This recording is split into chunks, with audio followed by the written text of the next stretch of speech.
नमस्कार दोस्तों, स्वागत है आप सभी का हिस्ट्री 365 में। मेरा नाम है चंद्रेश उपाध्याय और आप देख रहे हैं हिस्ट्री 365। तो जैसा कि आप सभी को पता है कि जो हमारी एंशिएंट हिस्ट्री की क्लास है, यानी कि जो एनसीईआरटी का एंशिएंट हिस्ट्री है,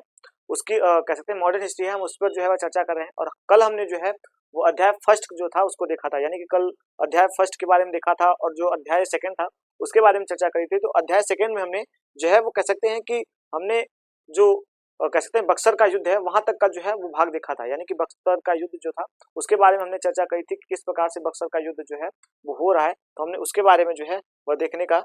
प्रयास किया था। तो इस प्रकार से आप देखेंगे कि हमने उनके बारे में जो है देखने का प्रयास किया, समझने का प्रयास किया किस प्रकार से उसमें हमें क्या क्या व्यवस्थाएं जो है वह देखने को मिली। तो हम उसके ऊपर जो है वह चर्चा कर चुके हैं। आज जो है हम उसके आगे की जो है वह चर्चा करेंगे।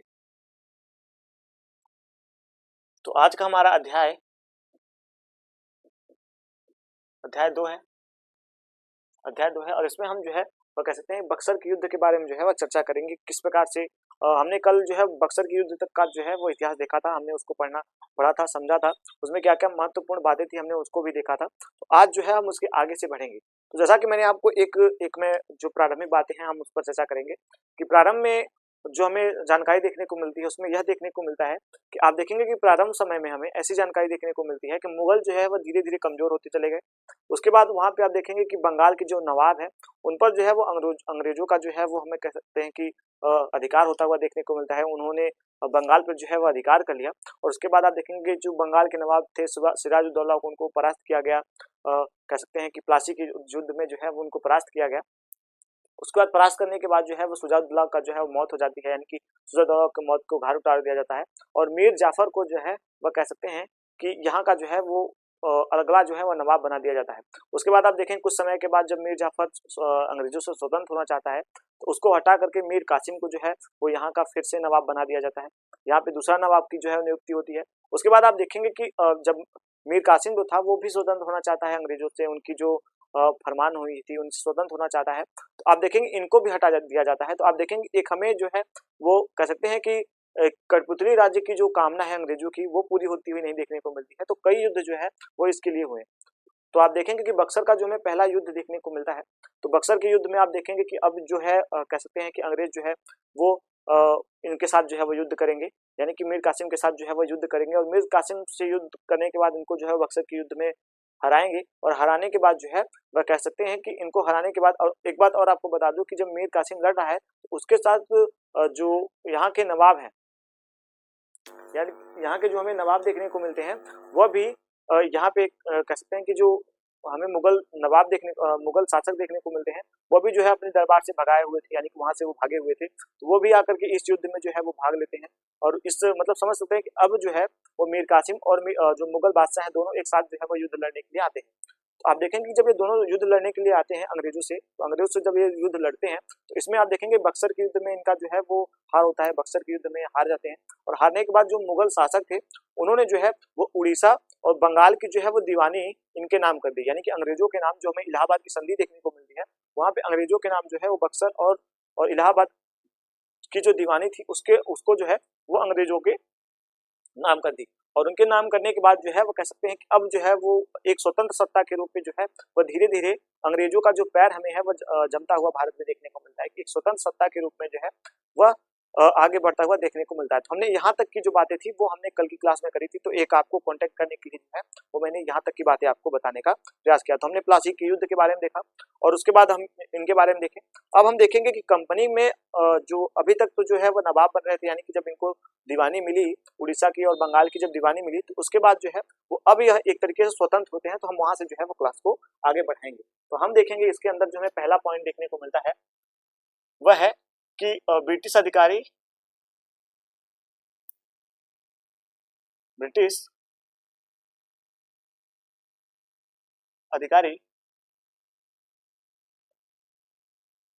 नवाब नवाब। तो आपको बता दो यह जो हमें पद्धति देखने को मिलती है यह कह सकते हैं कि जो इलाहाबाद की संधि देखने को मिलती है सन 1765 ईस्वी में। तो आप इस इलाहाबाद की संधि को भी नोट कर लीजिएगा। तो यह जो हमें पद्धति देखने को मिलती है यह लगभग 1765 से जो है वो प्रारंभ देखने को मिलती है, यानी कि 65 से 1765 ईस्वी में जो है वह यह संधि जो है वो प्रारंभ हो जाती है। और यहाँ से जो इलाहाबाद की संधि होती है उनमें अंग्रेजों को जो है वह कह सकते हैं कि उड़ीसा की और बंगाल की जो दीवानी है वो दे दी जाती है। वहां पे उनको स्वतंत्र रूप से कह दिया जाता है कि अब आप यहाँ के जो है वो स्वामी हैं और आप यहाँ से जो है वह कह सकते हैं कि सभी जगहों से जो है वो राजस्व जो है वसूल सकते हैं। लेकिन आप देखेंगे कि यहाँ पे अंग्रेजों की जो है पद्धति देखने को मिलती है वो कुछ इस प्रकार से देखने को मिलती है कि भले ही वह कह सकते हैं कि बन जाते हैं, वह अधिकारी बन जाते हैं, लेकिन वो अभी पूर्ण रूप से स्वतंत्र रूप से जो है वो सत्ता को संभालने के लायक नहीं थे, यानी कि सत्ता को संभालने के लायक जो है वह नहीं थे। और सत्ता को संभालने के लिए आप देख सकते हैं कि यह जो है वो विदेशी थे, तो इन्हें अगर यहाँ पे रहना था, यहाँ पे सत्ता को देखना था, सत्ता को चलाना था, तो यहाँ की जो जनता है उसको जो है वो अपने तरफ जो है आकर्षित करना होता, यानी कि उनको उनके लिए बहुत सारी जो है वो व्यवस्थाएं अंग्रेजों ने लेकर आए, मतलब कि अंग्रेज जो थे उन्होंने उनके लिए बहुत सारी जो है वो व्यवस्थाओं का जो है प्रतिपादन किया, उसको बनाया। लेकिन कई व्यवस्थाएं जो है असफल भी रही, कई व्यवस्थाएं जो है वो हमें सफल भी देखने को मिल जाती है। इस प्रकार से आप देखेंगे कि अंग्रेजों की हमें कई सारी जो पद्धतियां हैं वो देखने को मिल जाती है। तो हम धीरे धीरे जो है वो इसी के ऊपर चर्चा करते हुए आगे बढ़ेंगे। तो हम इनमें यह चीजें जो है वो देखेंगे कि अब जो है वो 1765 ईस्वी से, यानी कि इलाहाबाद की संधि जो हुई उसमें मुगल बादशाह ने इनको जो है वह दीवानी दे दी, यानी कि बंगाल की और उड़ीसा की दीवानी जो थी वो अंग्रेजों को दे दी और अंग्रेज अब जो है वो स्वतंत्र रूप से यहाँ पे जो है वो राजस्व को वसूल सकते थे। तो थोड़ी सी हम देखेंगे कि अफसर जो ये हैं इनके बारे में हम थोड़ी सी बात समझेंगे। तो मैंने आपको कल बताया था रॉबर्ट क्लाइव के बारे में, तो रॉबर्ट क्लाइव के बारे में एक महत्वपूर्ण जो है बात को जो है हम देख लेते हैं। तो यहाँ पे आप नोट कर लीजिएगा रॉबर्ट क्लाइव।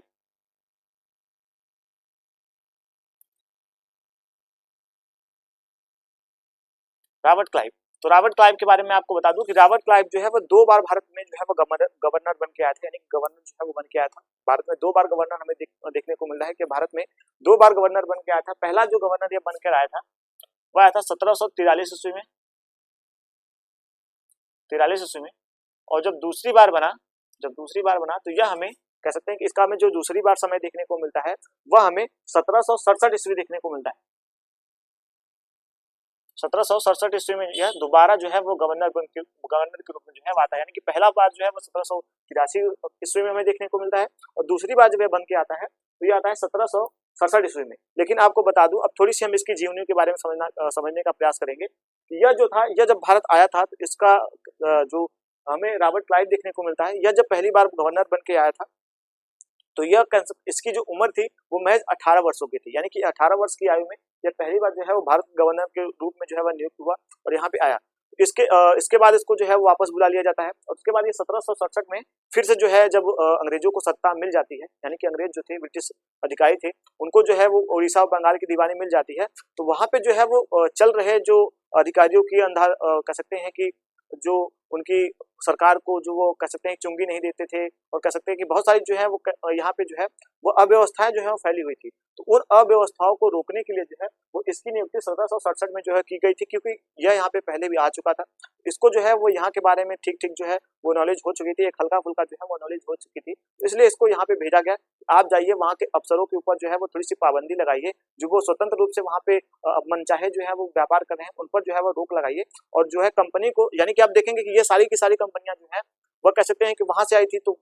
एक शेयर होल्डर का जो उनके ऊपर दबाव था वो काफी ज्यादा था कि ये दबाव के अंतर्गत जो कंपनियां थी वो यहाँ पे आती है और इनके ऊपर दबाव डाल रही थी कि आप जो है वो जल्दी से जल्दी इन पर जाके नियंत्रण लगाइए और यहाँ पे जो है वो राजस्व की जो है हमें कमी देखने को मिलती है। तो हमारा जो है वो थोड़ा सा ज्यादा डीप हो जाएगा, तो हम इसी के ऊपर जो है चर्चा करेंगे। तो इसको जो है वो 1767 ईस्वी में जो है वो इसको नियुक्त किया गया कि आप जाइए वहां पे उनके ऊपर पाबंदी लगाइए। लेकिन आपको बता दूं कि 1772 ईस्वी में इसके ऊपर स्वयं आरोप लग जाता है, यानी कि इसके ऊपर स्वयं जो है वो आरोप लगता है कि ये बहुत ज्यादा जो है वो कह सकते हैं कि भ्रष्टाचार जो है वो मचा रहा है। भ्रष्टाचार का आरोप इसके ऊपर जो है वो 1772 ईस्वी में लग जाता है, क्योंकि इसने क्या किया, इसने जितने भी यहाँ पे भ्रष्टाचारी अधिकारी थे उनके ऊपर जो है वह निरंतर लगाया। जब नियंत्रण लगाया तो वो अधिकारियों ने जो है वह इसकी शिकायत जो है वो अपने बड़े अफसरों से करी कि यह जो यहाँ पे आए हैं बहुत ज्यादा जो है हम पे पाबंदियां लगा रहे हैं और अपनी झोली को जो है भर रहे हैं। तो आप देखेंगे कि लगभग जो है वो 40 लाख पाउंड जो है वो इस समय इसका जो है वो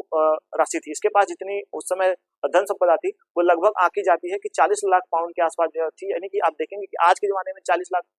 आज के समय में अगर हम 40 लाख पाउंड की बातें करें तो वो लगभग आप देखेंगे कि 400-500 करोड़ के आसपास पड़ता है। तो उस समय जो है इसके पास इतनी धनराशि थी, तो इसके ऊपर ऐसा आरोप लगाया गया कि यह जो है वो एक तरीके से कह सकते हैं कि इन सभी को लूट रहा है, इनके ऊपर जबरदस्ती मनमाना कर रहा है और अपनी तिजोरी को जो है भर रहा है, अपना व्यापार जो है वो निजी व्यापार जो है वो कर रहा है इसके आड़ में। इसके ऊपर जो है वो 1772 ईस्वी में जो है, आप इसको जो है वो नोट करते हुए चलिएगा कि 1772 ईस्वी में आरोप लग गया। 1772 ईस्वी में इसके ऊपर आरोप लगा कि यह एक भ्रष्टाचारी जो है वो अधिकारी है। तो इसको जो है वो फिर से वापस बुला लिया जाता है कि आप आइए। अब ब्रिटिश की जो ब्रिटिश सरकार जो थी उसने इसको वापस बुलाया कि आपको हमने वहां पे भेजा है अधिकारियों को, जो भ्रष्टाचार अधिकारी हैं उन पे रोक लगाने के लिए, आप जाके वहां पे खुद जो है वो कह सकते हैं कि भ्रष्टाचार मचा रहे, इसलिए आप ऐसा कीजिए कि आप वापस आ जाइए और हम जो है, तो इसके ऊपर जो है वो अभियुक्त जो है वो चढ़ाया गया, यानी कि इसके ऊपर जो है मुकदमा चलाया गया। मुकदमा चलाने के बाद आप देखेंगे कि इसके ऊपर कई सारी कार्रवाइयां की गई और इसको जो है वो इस मुकदमे में पाया गया कि यह जो है वह बाइज्जत था। तो कुछ इसकी बातें जो है हम थोड़ी सी जो है वो नोट करते हुए पढ़ेंगे। इसकी एक हमें सेगमेंट जो है वह देखने को मिलता है। इस यह कहता है कि जब हम भारत में पहली बार गए थे तो उस समय हमारी जो स्थिति थी वो कह सकते हैं कि एक तरीके से कैसे व्यापारिक स्थिति थी, जहां हम भीख मांग मांग के जो वहाँ के शासक थे उनसे जो है वो काम चलाया करते थे, उन्हें नजराना दिया करते थे, तोहफे दिया करते थे, तब वो खुश होकर के हमें जागीर वहाँ पे देते थे, हम अपनी फैक्ट्रियों को लगाते थे। कई बार उन्होंने उन फैक्ट्रियों पे आक्रमण किया। मैंने आपको बताया था सिराजुद्दौला ने उनके फैक्ट्रियों पर आक्रमण किया, वहाँ पे कई सारे अधिकारी जो थे उनको मारा पीटा और वहाँ से भगाया। तो ये भी चीजें उसने वहाँ पे बताई, संसद में बताया कि इतनी सारी जो व्यवस्थाएं हम लोगों के ऊपर पड़ी, फिर भी हमने वहाँ पे जो है वो अपनी एक पूर्ण रूप से जो है वो सत्ता स्थापित करी। तो इसमें कुछ ना कुछ तो मेरा हाथ है, योगदान है। तो आप देखेंगे इसका बहुत ज्यादा जो योगदान है हमें देखने को मिलता है। आप देखेंगे कि इसके ऊपर जो इसने जब अदालत में ऐसी बातें जब पेश करी तो इसको जो है वो इनकी बातों को जो है वो ध्यान में रखते हुए इसको जो है वो बाइज्जत बरी कर दिया। लेकिन आप देखेंगे कि 1774 ईस्वी में एक और जो टाइम है, 1774 ईस्वी में इसने जो है 1774 ईस्वी में 1774 ईस्वी में इसने जो है वह कह सकते हैं कि आत्महत्या कर लिया अपने आप को गोली मार करके, क्योंकि इसको जो है वो वहां की जनता द्वारा, जो ब्रिटिश की जनता थी उसके द्वारा जो है इस पे जो है वो टोंड बहुत ज्यादा जो है मारा जाता था, यानी कि इसको जो है वह नवाब कह के बुलाया जाता था। ये नवाब जो है वो एक तरीके से कैसे इसको उपाधि मिल गई थी क्योंकि इसके पास इतनी धन संपदा थी। और आप देखेंगे सभी ब्रिटिश अधिकारी जितने भी यहाँ पे आते थे उनका यही आने का मोटिव होता था कि वो यहाँ पर आए और भारत में अपना कह सकते हैं एक जैकपॉट जो था वो उनके लिए जो है भारत था, क्योंकि यहाँ पे धन धान बहुत ज्यादा थी। यहाँ की जनता जो थी बहुत भोली थी, कितना भी इनके ऊपर कर लगाकर जो है वो इनसे राजस्व वसूला जा सकता था, उसमें से अपनी बचत की जा सकती थी। निजी व्यापारी भी ये लोग करते थे, यानी कि जो निजी व्यापारी थी उसको भी ये करते थे। तो निजी व्यापारी में इनको जो है वो ज्यादा जो है वो राशि देखने को मिलता है। आप देखेंगे पुर्तगालियों का जो हमें पतन देखने को मिलता है उसका हमें ज्यादा कारण जो है वो इनकी निजी व्यापारी की नीति ही देखने को मिलती है कि निजी व्यापार जब करने लग गए थे तो पुर्तगालियों का एक तरीके से जो है वो हमें पतन प्रारंभ होता हुआ देखने को मिल जाता है। तो आप देखेंगे पुर्तगाली जो थे वो एक सरकार द्वारा बनाई गई संगठन थी और यह जो है वो स्वतंत्र रूप से जो था, क्योंकि यह जो है यह संगठन था जो ब्रिटिश संगठन था, यह एक तरीके से जो है वो कह सकते हैं कि ट्रेड पे चलने वाला संगठन था, जिसपे व्यापारिक जितने भी लोग थे उसमें अपना निवेश करते थे और उनको जो है वहां द्वारा जो है वो आधिकारिक रूप में यहाँ पे बना के भेजते थे। तो उनसे ये कहते थे कि आप हमको हमारे ऊपर पैसा लगाइए और हम आपको जो है वो ढेर सारी जो है वो भारत से संपदा ला करके देंगे। तो लोगों को बहुत ज्यादा इसमें फायदा भी होता था, मुनाफा भी होता था, मुनाफा भी लोग कमाते थे। तो आप देखेंगे जब तक ये कंपनी रही भारत में तब तक यह खूब ज्यादा इसने पैसे कमाए। उसके बाद आप देखेंगे कि अब जो है हमने क्लाइवर के बारे में समझा कि इसमें क्या क्या हमें महत्वपूर्ण बातें जो है वह देखने को मिलती है। तो आप देखेंगे उसके बाद हमें इनके बारे में अब जो दूसरा पॉइंट देखने को मिलता है वह एक कंपनी का जो है फैसला, यानी कि जो कंपनी था, अब तो हमने इसके बारे में समझा, ये रॉबर्ट क्लाइव के बारे में समझा, उसकी जीवनी के बारे में समझा, वो किस प्रकार से आगे बढ़ रहा है। अब जब ये नवाब बन चुके हैं यानी कि कंपनी सत्ता में आ चुकी है, तो अब उसका धीरे धीरे जो पहल है, यानी कि उसने भारत में अपना पहली बार जो है पैर जमाना प्रारंभ कर दिया है, तो अब उसका धीरे धीरे जो हमें प्रभाव देखने को मिलेगा वो क्या मिलेगा, तो थोड़ी चर्चा हम उसके ऊपर करेंगे। यानी कि इसका प्रभाव कंपनी का फैसला, कंपनी का फैसला किस प्रकार से होगा हम उसके ऊपर चर्चा करेंगे। कंपनी जो है वो किस प्रकार से अब फैसले लेगी, अब किस प्रकार की जनता के ऊपर, यानी कि जो बंगाल की जनता है उस पर वो किस प्रकार का जो है वो प्रतिबंध लगाएगी, किस प्रकार का निर्णय लेगी, तो हम थोड़ी सी उसके ऊपर चर्चा करेंगे कि अब जो है कंपनी है वो किस प्रकार से इनके ऊपर जो है वो स्थापित हो रही है, किस प्रकार से इनके बारे में समझ रही है। तो हम इनके बारे में जो है वह चर्चा करते हुए आगे बढ़ेंगे।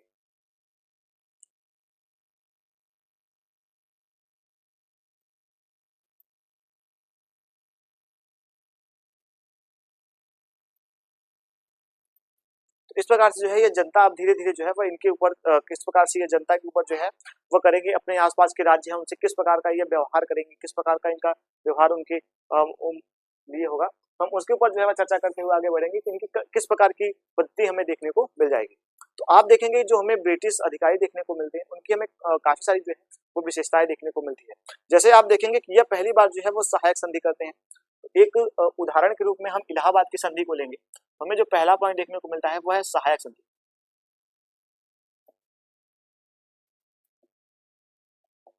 सहायक संधि तो यह किस रूप से जो है वह सहायक संधि कर रहे हैं, तो हम इनके ऊपर थोड़ी सी चर्चा करेंगे कि सहायक संधि का हमें महत्वपूर्ण जो बातें हैं वो क्या क्या देखने को मिलती है। आपको बता दूं कि आप देखेंगे पहली जो हमें सहायक संधि देखने को मिलती है ब्रिटिश सरकार द्वारा, वो हमें इलाहाबाद की संधि देखने को मिलती है, जो 1665 ईस्वी में 1765 ईस्वी में मैंने आपको बताया कि यहाँ पे घटित हुई थी, यानी कि 1765 ईस्वी में यहाँ पे घटित हुआ था। और यहाँ पे पहली बार जो है हमें सहायक संधि का जो है वो प्रारूप देखने को मिलता है, किसमें ऐसी संधि की गई कि जो यहाँ का शासक होगा उसको नवाब को जो है वो कठपुतली के रूप में जो है वो शासक नियुक्त कर दिया जाएगा, और उसके ऊपर जो है वो राजस्व की बहुत सारी जो है वो कह सकते हैं कि पाबंदियां लगा जाएंगी। उसके दरबार में जो है वो रेसिडेंसी रखी जाएगी, कह सकते हैं कि एक रेसिडेंसी रखी जाएगी, रेजिडेंट रखा जाएगा, एक रेजिडेंट रखा जाएगा, जिस प्रकार से वो वहां पर रह करके कह सकते हैं कि रेजिडेंटी का जो है हमें उदाहरण देखने को मिलता है। तो पहली सहायक संधि जो हमें देखने को मिलती है वो हमें कह सकते हैं कि इलाहाबाद की संधि के रूप में जो है वह देखने को मिल जाती है, जो कि मुगल सम्राट और जो कह सकते हैं कि मीर जाफर था उसके बीच में जो है हमें देखने को मिलता है। तो आप देखेंगे पहली संधि में इन्होंने जो है वो कह सकते हैं कि इनको मुनाफा हुआ, इन्हें जो है वो बंगाल की दीवानी मिली, उड़ीसा की दीवानी मिली। तो इन्हें जो है बंगाल और उड़ीसा की दीवानी मिल गई कि यहाँ से स्वतंत्र रूप से जो है वह कर वसूल सकते थे, और उसके बाद यह अपने व्यापार में जो है वो इसको लगा सकते थे। इस समय आप देखेंगे कि जो यह पहले जो है वो अपने यहाँ से सोने चांदी का जो है वो मुद्राएं लाते थे और यहाँ पे तब यहाँ से सामान को खरीदते थे। अब वो क्या करने लगे कि वो सोने चांदी जो है वो वहां से लाने बंद कर दिए, और यहाँ से यहाँ के धन से यहीं के जो है व्यापारियों से जो है वो कह सकते हैं कि सामान को खरीदते थे, व्यापार के लिए सामान को खरीदते, और सामान को खरीदने के बाद जो है वो अपने राज्य में ले जाकर के स्वतः जो है वो बेच दिया करते, यानी कि स्वतंत्र रूप से उनको बेच दिया करते, और बेचने के बाद उनको काफी ज्यादा जो है वो मुनाफा हुआ कर रहा था। इस प्रकार से ये पद्धति जो है हमें प्रारंभ होती हुई देखने को मिल जाती है कि इन्होंने इस प्रकार से जो है वो सहायक संधियों को लादा और उनसे जो है युद्ध किए और शासकों से युद्ध करे। अभी हम आगे पढ़ेंगे इनके बारे में, कौन कौन शासकों से युद्ध करे, सहायक संधियां किन पर थोपी, तो हम इनके बारे में चर्चा करेंगे। तो एक पॉइंट के मध्य में आप समझ सकते हैं। फिर दूसरा हमें देखने को मिलता है कि रेजिडेंटी रखना, रेजिडेंट रखना, यानी कि जो दरबार है यानी कि जो शासक है एक स्वतंत्र रूप से जो है वो उस पर ये अधिकार नहीं कर सकते थे, यानी कि खुली रूप से जो है वो अधिकार नहीं कर सकते थे, क्योंकि ये ब्रिटिश थे और यहाँ की जो जनता थी वो काफी संवेदनशील थी। जो भारत की जनता थी वो काफी ज्यादा संवेदनशील थी। अगर ये स्वतंत्र रूप से वहां पे शासक करते तो यहाँ की जनता जो है वो विद्रोह कर देती। तो इस प्रकार से आप देखेंगे कि इन्होंने जो है वो नवाब को एक पहचान के रूप में जो है वो रखा, यानी कि एक कठपुतली के रूप में नवाब को या वहाँ के शासक को, जो राज्य का शासक था उसके वंशजों को वहाँ पे एक कह सकते हैं कठपुतली के रूप में रखा, और रखने के बाद जो है वो पूरा नियंत्रण जो है वो अपने अंदर रखा। यानी कि आप देखेंगे रेजिडेंसी का जो कार्य होता था वो हमें यह देखने को मिलता है कि यह शासक किन से युद्ध लड़ने के लिए जा रहा है, क्या कर रहा है, कितनी सेनाएं रख रहा है, कितने व्यापार कर रहा है, कितने राजस्व को वसूल रहा है, इन सभी का एक कह सकते हैं जो लेखा जोखा है वो रेजिडेंसी अपने पास रखती थी। यह ब्रिटिश सरकार द्वारा जो है वो नियुक्त की जाती थी, और यहाँ पे जो है वो इस राज्य के अंदर की जो सारी व्यवस्थाएं थी उसका जो है वह ध्यान रखा करती थी। उसके बाद आप देखेंगे कि जब ये इनका जब यह ध्यान रख रही है, इसमें हमें एक और महत्वपूर्ण जो है पहलू देखने को मिलता है कि यहाँ पे जो है वो हमें इनको देने के लिए कर, यानी कि अब जो है वो इन रेजिडेंसी को जब रखा गया ब्रिटिश द्वारा तो उनको जो है वो पैसा कौन देता था, तो पैसा देने का सारा जो जिम्मा था वो नवाब का या राजा का होता था। जो राजा जिसके राज्य में यह रखे जाते थे उनका जो है पूरा का पूरा खर्च जो है वो यह राज्य के लोग जो है वह निभाते थे, यानी कि उसका निर्वहन जो है वह खुद करते थे। एक इनके ऊपर एक तरीके से इस प्रकार की जो है वो बोझ लादा गया कि आप हमको कर भी दीजिए, आप सेना को जो है वह कह सकते हैं उनको रुपया भी दीजिए, अपने राज्य में जो है वो शांति व्यवस्था भी स्थापित कीजिए। ये सारी जो पद्धतियां हैं वो उन पे लाद दी गई इस प्रकार से, उन पे इतनी सारी जिम्मेदारियों को थोपा गया कि वो जो है ना तो अब वो उस स्थिति में नहीं थे कि वो बगावत कर सके, बगावत करने की स्थिति में ही नहीं थे, क्योंकि यहाँ पे उनके पास जो बैठता था वो रेजिडेंसी रखी जाती थी। सेना भी जो थी उस पूर्ण रूप से जो है वो अंग्रेजों का अधिकार हो गया था, यानी कि सेना पर पूर्ण रूप से अंग्रेजों का अधिकार हो गया था। और उसके बाद आप देखेंगे कि जब अंग्रेजों का अधिकार है तो वहां पे जो कितनी राशि आ रही है, कितनी राशि जा रही है, किससे किससे युद्ध हो रहा है, क्या क्या ब्यौरा मिल रहे हैं, तो सारी ब्यौराओं का जो हिसाब किताब था वो रेजिडेंसी के पास था। तो इसके बाद आप देखेंगे कि कोई भी राज्य जो है वो हमें स्वतंत्र इस प्रकार का नहीं मिलता। तो पहली बार जो है वो हमें कह सकते हैं कि इलाहाबाद की संधि जो है वह देखने को मिल जाती है। अभी हम देखेंगे अवध में और उसके बाद संतारा में देखेंगे, कानपुर, झंसल, ऐसे देखेंगे कई सारे जो राज्य हैं वो हमें देखने को मिल जाएंगे। तो हम देखेंगे उसके बाद देखेंगे सहायक सेना। मैंने आपको सहायक सेना के बारे में बताया कि सहायक सेना भी रखी जाएगी, यक सेना यह नवाब के खर्च पे होगा। आपको इस बात को नोट रखना है कि इसका जो खर्च है वो ब्रिटिश, भले ही ये ब्रिटिश द्वारा नियुक्त किए गए सैनिक है, ब्रिटिश के कार्य को करते हैं, लेकिन इनको जो है वो जो इनका कह सकते हैं कि मुआवजा होगा, जो इनको धनराशि दी जाएगी, नगद वेतन दिया जाएगा, वो सारा का सारा जो है वो नवाब के द्वारा जो है वो निर्वहन किया जाएगा। उसके बाद हम देखेंगे कि एक हमें जो है वो प्रमुख जो है वह कह सकते हैं कि एक हमें गवर्नर मिलते हैं जिनका नाम है वेजली। वेजली आप देखेंगे, वेजली जो है इनके बारे में थोड़ी सी जो है हम पॉइंट को समझेंगे।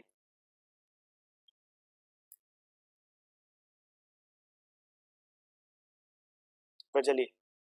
गवर्नर, लॉर्ड वेजली के बारे में थोड़ी सी बातें देखेंगे। इनका जो हमें समय देखने को मिलता है वो हमें कह सकते हैं कि इनका जो हमें समय देखने को मिलता है वो 1798 से लेकर के 1805 ईस्वी तक का देखने को मिलता है। 1798 से 1805 ईस्वी तक का जो है वो हमें इनका समय देखने को मिलता है। यानी इनका जो समय है वो 1798 से और 1805 ईस्वी तक का इनका लगभग 7 वर्ष का जो है हमें 8 वर्ष का जो है हमें इनका जो है वो कार्यकाल देखने को मिलता है। तो यहाँ पे रहते हैं, इन्होंने कई सारे जो है वो युद्ध करे। यानी कि आप देखेंगे कि इन्होंने पहली बार जो है वो टीपू सुल्तान को जो है वो हराया और हरा करके उनके ऊपर जो है वो सहायक संधि, थोपी वाडियर वंश के शासकों को ला करके वहां पे बैठाया। तो ये सारी पद्धति हम आगे देखेंगे। तो इन्होंने जो है वो इस प्रकार से अपने जो दुश्मन थे उनको जो है पूर्ण रूप से जो है वह नष्ट करने का प्रयास किया। यानी कि मैसूर जो इनका दुश्मन बना हुआ था, तो आप देखेंगे जो चौथा आंग्ल मैसूर युद्ध होता है वहां पे, उसके बाद इन्होंने मराठों को जो है वो हराने का प्रयास किया। तो आप देखेंगे कई ऐसी शक्तियों को इन्होंने जो है वो हराने का प्रयास किया। तो आप देखेंगे कि इन्होंने जो है वो अवध के नवाब जो थे उनका कह सकते हैं कि इन्होंने जो है वो सहायक संधि के दम पे जो है वो अवध के नवाब का जो है वो आधा राज्य जो है वो ले लिया था। एक उदाहरण के लिए मैं आपको बता रहा हूँ कि अवध के हमें नवाब देखने को मिलते हैं, उन्होंने राजस्व को जो है वो जो उनकी कह सकते हैं कि अदायगी की जो समय थी, यानी कि जब देने का उनको समय था, अदायगी की जो हमें समय देखने को मिलता है, उस समय पर उन्होंने उनको जब राशि नहीं दी तो क्या कह सकते हैं कि यह शासक इन्होंने उनके आधे राज्य को, यानी कि आप देखेंगे अवध के आधे राज्य को जो है वो ले लिया उनसे और धीरे धीरे ऐसे आप देखेंगे समस्त राज्यों को जो है वो हड़पते चले गए। यानी कि इन्होंने जब उन्होंने कह सकते हैं कि जो कहा था कि हम इतने समय पे आपको सारा पैसा दे देंगे, राजस्व की सारी भरपाई कर देंगे, लेकिन वो कर नहीं पाते हैं, वहां पे अकाल पड़ जाता है। तो आप देखेंगे उस समय जो है वो हमें यह पद्धति देखने को मिलती है। एक अभी मैं आपको बताऊंगा कि 1773 में एक हमें अकाल जो है वो पड़ता हुआ देखने को मिलता है, जो कि बंगाल की 1/3 जनसंख्या को जो है साफ कर देती है। तो हम अभी देखेंगे उनके बारे में समझेंगे कि यहाँ पे हमें ये सारी व्यवस्थाएं जो है वो देखने को मिलती है कि यहाँ पे अवध का जो है वो आधा हिस्सा जो है वो ले लिया जाता है। यानी कि इस प्रकार से इनको बेबस कर दिया गया था शासकों को कि उनका ही राज्य जो है वो उनसे ही ले लिया जाता है। तो ये पद्धति जो है हमें यहाँ पे प्रारंभ होती हुई देखने को मिलती है। इसमें हम सबसे पहला जो है वो देखेंगे अवध, कह सकते हैं कि हम मैसूर के बारे में जो है वो समझेंगे। तो अब हम इनमें जो है वो पहला जो है वो मैसूर के बारे में समझेंगे। मैसूर, तो आपको बता दूं मैसूर का जो हमें कह सकते हैं कि महत्वपूर्ण जो शासक देखने को मिलता है वो हमें हैदर अली देखने को मिलता है। तो आप हैदर अली का जो है वो लिख सकते हैं कि हैदर अली जो है,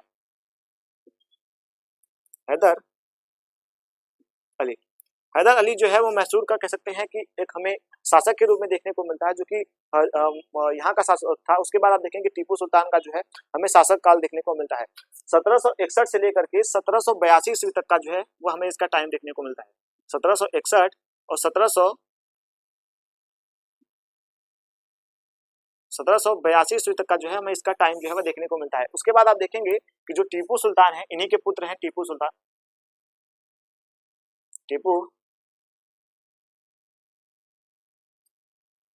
टीपू सुल्तान का जो हमें समय देखने को मिलता है वो 1782 से लेकर के 1799 ईस्वी तक,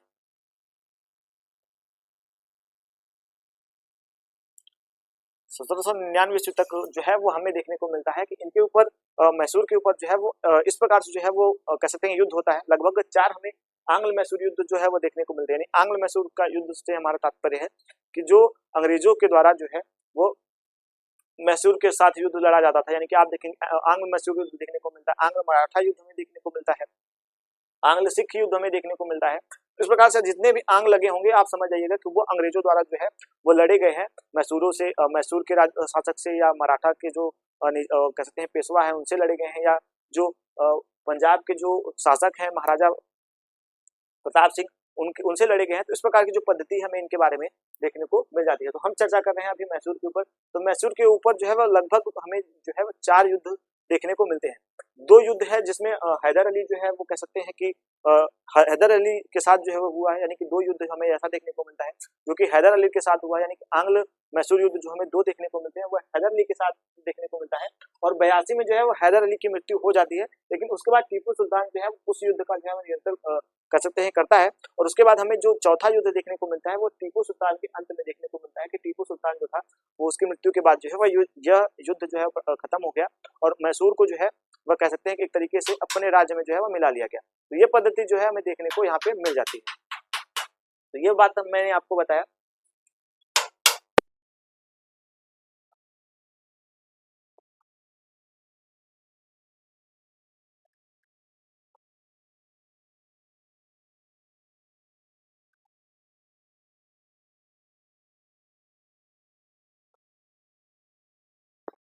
तो ये पद्धति जो है हमें यहाँ पे देखने को मिल जाती है, यानी कि अब देखेंगे कि अंग्रेज जो है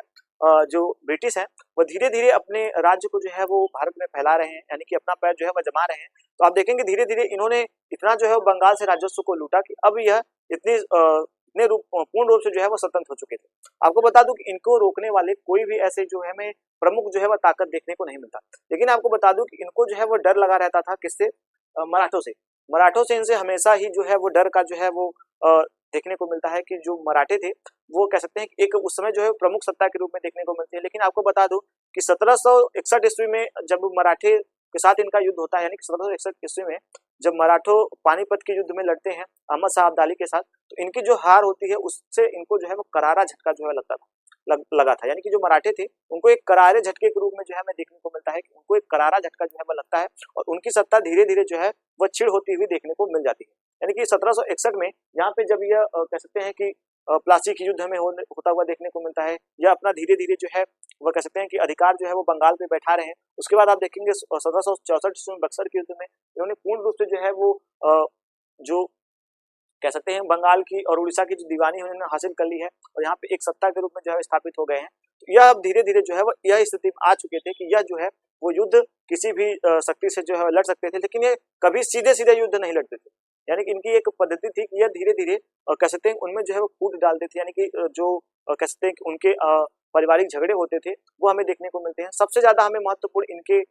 काम में देखने को मिलते हैं, यानी कि इन्होंने जितने भी राज्यों को जीता उनमें से आधे राज्य जो है वो उनके जो पारिवारिक यानी कि गृह युद्ध जो फैला हुआ था उनके कारण उनको जो है वह जीता था। ये पद्धति जो है हमें यहाँ पे इनके टीपू सुल्तान की जो है वह देखने को मिल जाती है। तो इस प्रकार से आप देखेंगे इनको जो है मैसूर को अपने राज्य में जो है मिला लिया जाता है। और एक हमें वाडियार वंश के एक शासक देखने को मिलते हैं, वाडियार वंश की एक छोटा सा छोटे बच्चे को जो है वो ला करके यहाँ पे राजा बना दिया जाता है और अपने राज्य में ऐसी यानी कि इंग्लैंड में जो सॉरी माफ कीजिएगा जहाँ पे ये ब्रिटिश कंपनियां थी वहां पर कह सकते हैं कि ऐसी संदेश भेजा जाता है कि हमने इनसे जब उनसे पूछा गया कि आप बार बार काहे युद्ध लड़ रहे हैं, आप इनके ऊपर जो है वो कंपनी का प्रेशर था तो ये बार बार काहे युद्ध लड़ रहे हैं, कंपनी के खर्चे को काहे बढ़ा रहे हैं। तो इनसे पूछा गया तो इन्होंने बताया कि हमने एक छोटे कह सकते हैं कि एक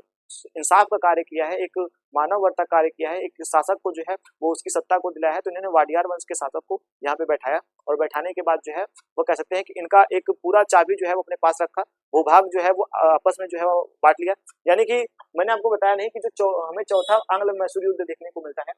चौथा आंग्ल मैसूर युद्ध देखने को मिलता है, इसमें आप देखेंगे कि निजाम और मराठे जो है और अंग्रेज इन तीन लोगों ने एक साथ मिलकर के जो है वो टीपू सुल्तान से जो है युद्ध लड़ा था और फिर जो है इसको जीता था। नहीं तो टीपू सुल्तान ने फ्रांसीसियों से कई सारे जो है वो कह सकते हैं कि संबंध स्थापित कर लिए थे, मैत्रिक संबंध स्थापित कर लिए थे। इनका राज्य जो था वो काफी ज्यादा जो है फैल गया था।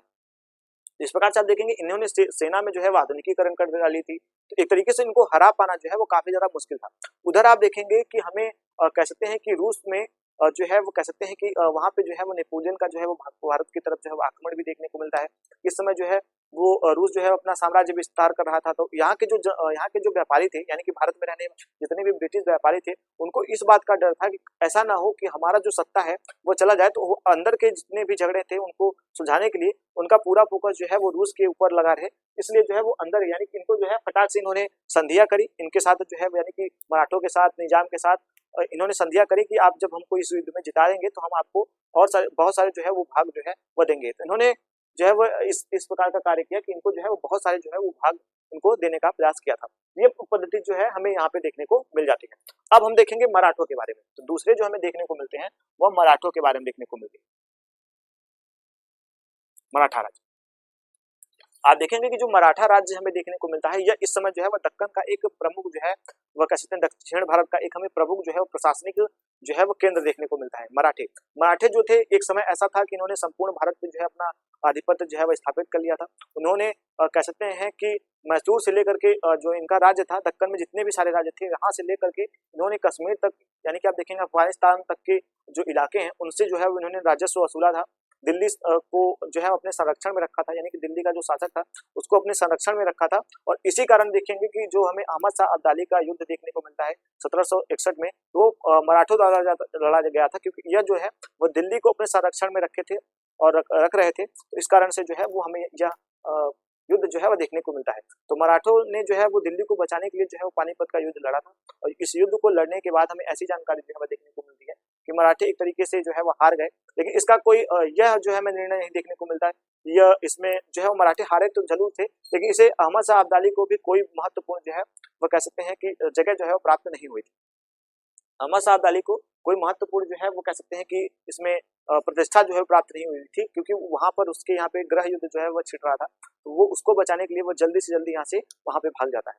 तो इन्हें लेकिन यह हमें देखने को मिल जाता है कि अब मराठे की जो कमजोरियां थी वो समस्त जग के सामने आ गई थी। इस जगत के सामने विश्व के सामने मराठों की जो कमजोरियां थी वो पता चल गई और ब्रिटिशों को भी इस बात का एहसास हो गया कि अब मराठों में वो बात नहीं है जो पहले थी। लेकिन फिर भी ये सत्ता तो थे ही, काफी जगहों पे हमें इनके बारे में देखने को मिलता है। तो अब हम मराठों के ऊपर जो है चर्चा कर रहे हैं कि जो पानीपत का युद्ध तीसरा हुआ उसके बाद इनकी प्रतिष्ठा जो थी वो हमें खत्म होती हुई देखने को मिलती है। इससे पहले की जो हमारी क्लास हुई थी उसमें हमने मराठों के बारे में पूरी जानकारी जो है वो अच्छे से पढ़ी थी यानी कि जो क्लास 7 की एनसीईआरटी थी हमने उसमें पूरी जानकारी जो है वो मराठों के बारे में पढ़ने का प्रयास किया था। तो मराठों के बारे में हम समझेंगे कि पानीपत युद्ध के बाद अब इनकी क्या स्थिति रह गई थी भारत में। तो यह जो है आप देखेंगे कि 1720 ईस्वी से लेकर के 1761 ईस्वी तक जो है वो मराठे एक भारत की सर्वोच्च सत्ता जो है वो स्थापित कर चुके थे। अगर इन्होंने पानीपत के युद्ध में यह हारे नहीं होते तो यह कह सकते हैं कि भारत की एक प्रमुख सत्ता के रूप में देखने को मिल जाते। हालांकि ऐसा हमें भी वर्णन देखने को मिलता है फिर भी इन्होंने ब्रिटिशों को बहुत सारे जो है वो भूभाग जो है वो दिए थे कि आप यहाँ पे व्यापार कीजिए। तो यह जो है वो अंग्रेजों को तो रोक शायद नहीं पाते लेकिन यहाँ पे हमें इनके बारे में यह जानकारी जो है वह देखने को मिल जाती है मराठा सरदारों के बारे में। अब हम देखेंगे कि जो हमें मराठे यानी कि इस समय जब पानीपत का युद्ध हो चुका है तो भारत में मराठों की स्थिति मैंने आपको बताई क्या रह गई थी। और उसके बाद आप देखेंगे कि यहाँ पे हमें जो है वो मराठों के अंदर जो है वो संघ बन गए थे। मराठों के अंदर एक हमें संघ का जो है वह निर्माण देखने को मिलता है। संघ का जो है वह निर्माण हमें देखने को मिलता है। तो संघ के बारे में चर्चा करें तो जो हमें पहला संघ देखने को मिलता है वो सिंधिया, भोसले, गायकवाड़,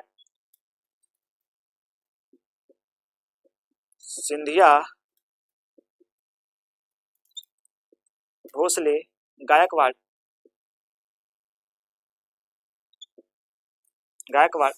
सिंधिया, भोसले, गायकवाड़ और कह सकते हैं एक हमें और जो देखने को मिलते हैं यानी कि सिंधिया, गायकवाड़, भोसले, होलकर। यह हमें चार जो है वो शक्तियां जो है वह देखने को मिलती है। होलकर और एक हमें पेशवा। तो पेशवा जो था वो एक तरीके से कह सकते हैं कि प्रमुख जो है वो मराठों का जो है वो सेनापति था। सॉरी माफ कीजिएगा, मराठों का कह सकते हैं एक प्रधानमंत्री हुआ करता था जिसको पेशवा के रूप में जो है वह जाना जाता था। उसके बाद आप देखेंगे कि जो पेशवा है इनका जो एक 5 संघ हमें देखने को मिलता है। इनमें जो है वो धीरे धीरे जो है वो दरार पड़ जाती है, गृह युद्ध जो है वो प्रारंभ हो जाता है। तो इसी अवसर का जो है फायदा उठाते हैं कह सकते हैं कि ब्रिटिश। इसी अवसर का जो है फायदा उठाकर ब्रिटिश जो है वो इनके ऊपर जो है वो इनके कहते हैं जो पारंपरिक झगड़ा था इसका जो है फायदा उठा करके इन्होंने जो है इनमें कह सकते हैं कई सारे जो है वो युद्धों में कभी इनके साथ रहे, कभी उनके साथ रहे, कभी इनसे नजराना लिया, कभी उनसे नजराना लिया, कभी इनके साथ जाकर के कार्य किया, कभी उनके साथ जाकर कार्य किया। तो उन्हें एक बहुत बड़ी महत्वपूर्ण जो है वो चीजें देखने को मिलती है। इनमें जो है वो कह सकते हैं सत्ता को प्राप्त करने के लिए यानी कि पेशवा बनने के लिए जो है वो कई सारे जो है वो कह सकते हैं कि युद्ध इनके अंदर परस्पर होते हुए हमें देखने को मिले हैं। जब हम मराठा साम्राज्य के पतन के कारणों को पढ़ेंगे तो वहां पे हमें इन सभी के बारे में जो है वो देखने को मिलेगा। तो हम इनके ऊपर एक बेसिक जो जानकारी है वो क्लियर करते हुए चलेंगे। तो यहाँ पे जो है हमें संघ देखने को मिलता है, तो इसी के कारण आप देखेंगे कि इनमें जो है वो हमें दो महत्वपूर्ण जो है वो कह सकते हैं कि सेना नायक देखने को मिलते हैं, जिनसे उस समय भारत में सभी शक्तियां जो है वो डरती थी। तो हमें जो पहली शक्ति देखने को मिलती है उनका जो हमें नाम देखने को मिलता है नाना फांडेसर, यानी कि जो नाना फांडेसर थे उनके बारे में जानकारी जो है वह देखने को मिलती है। नाना फडणीस,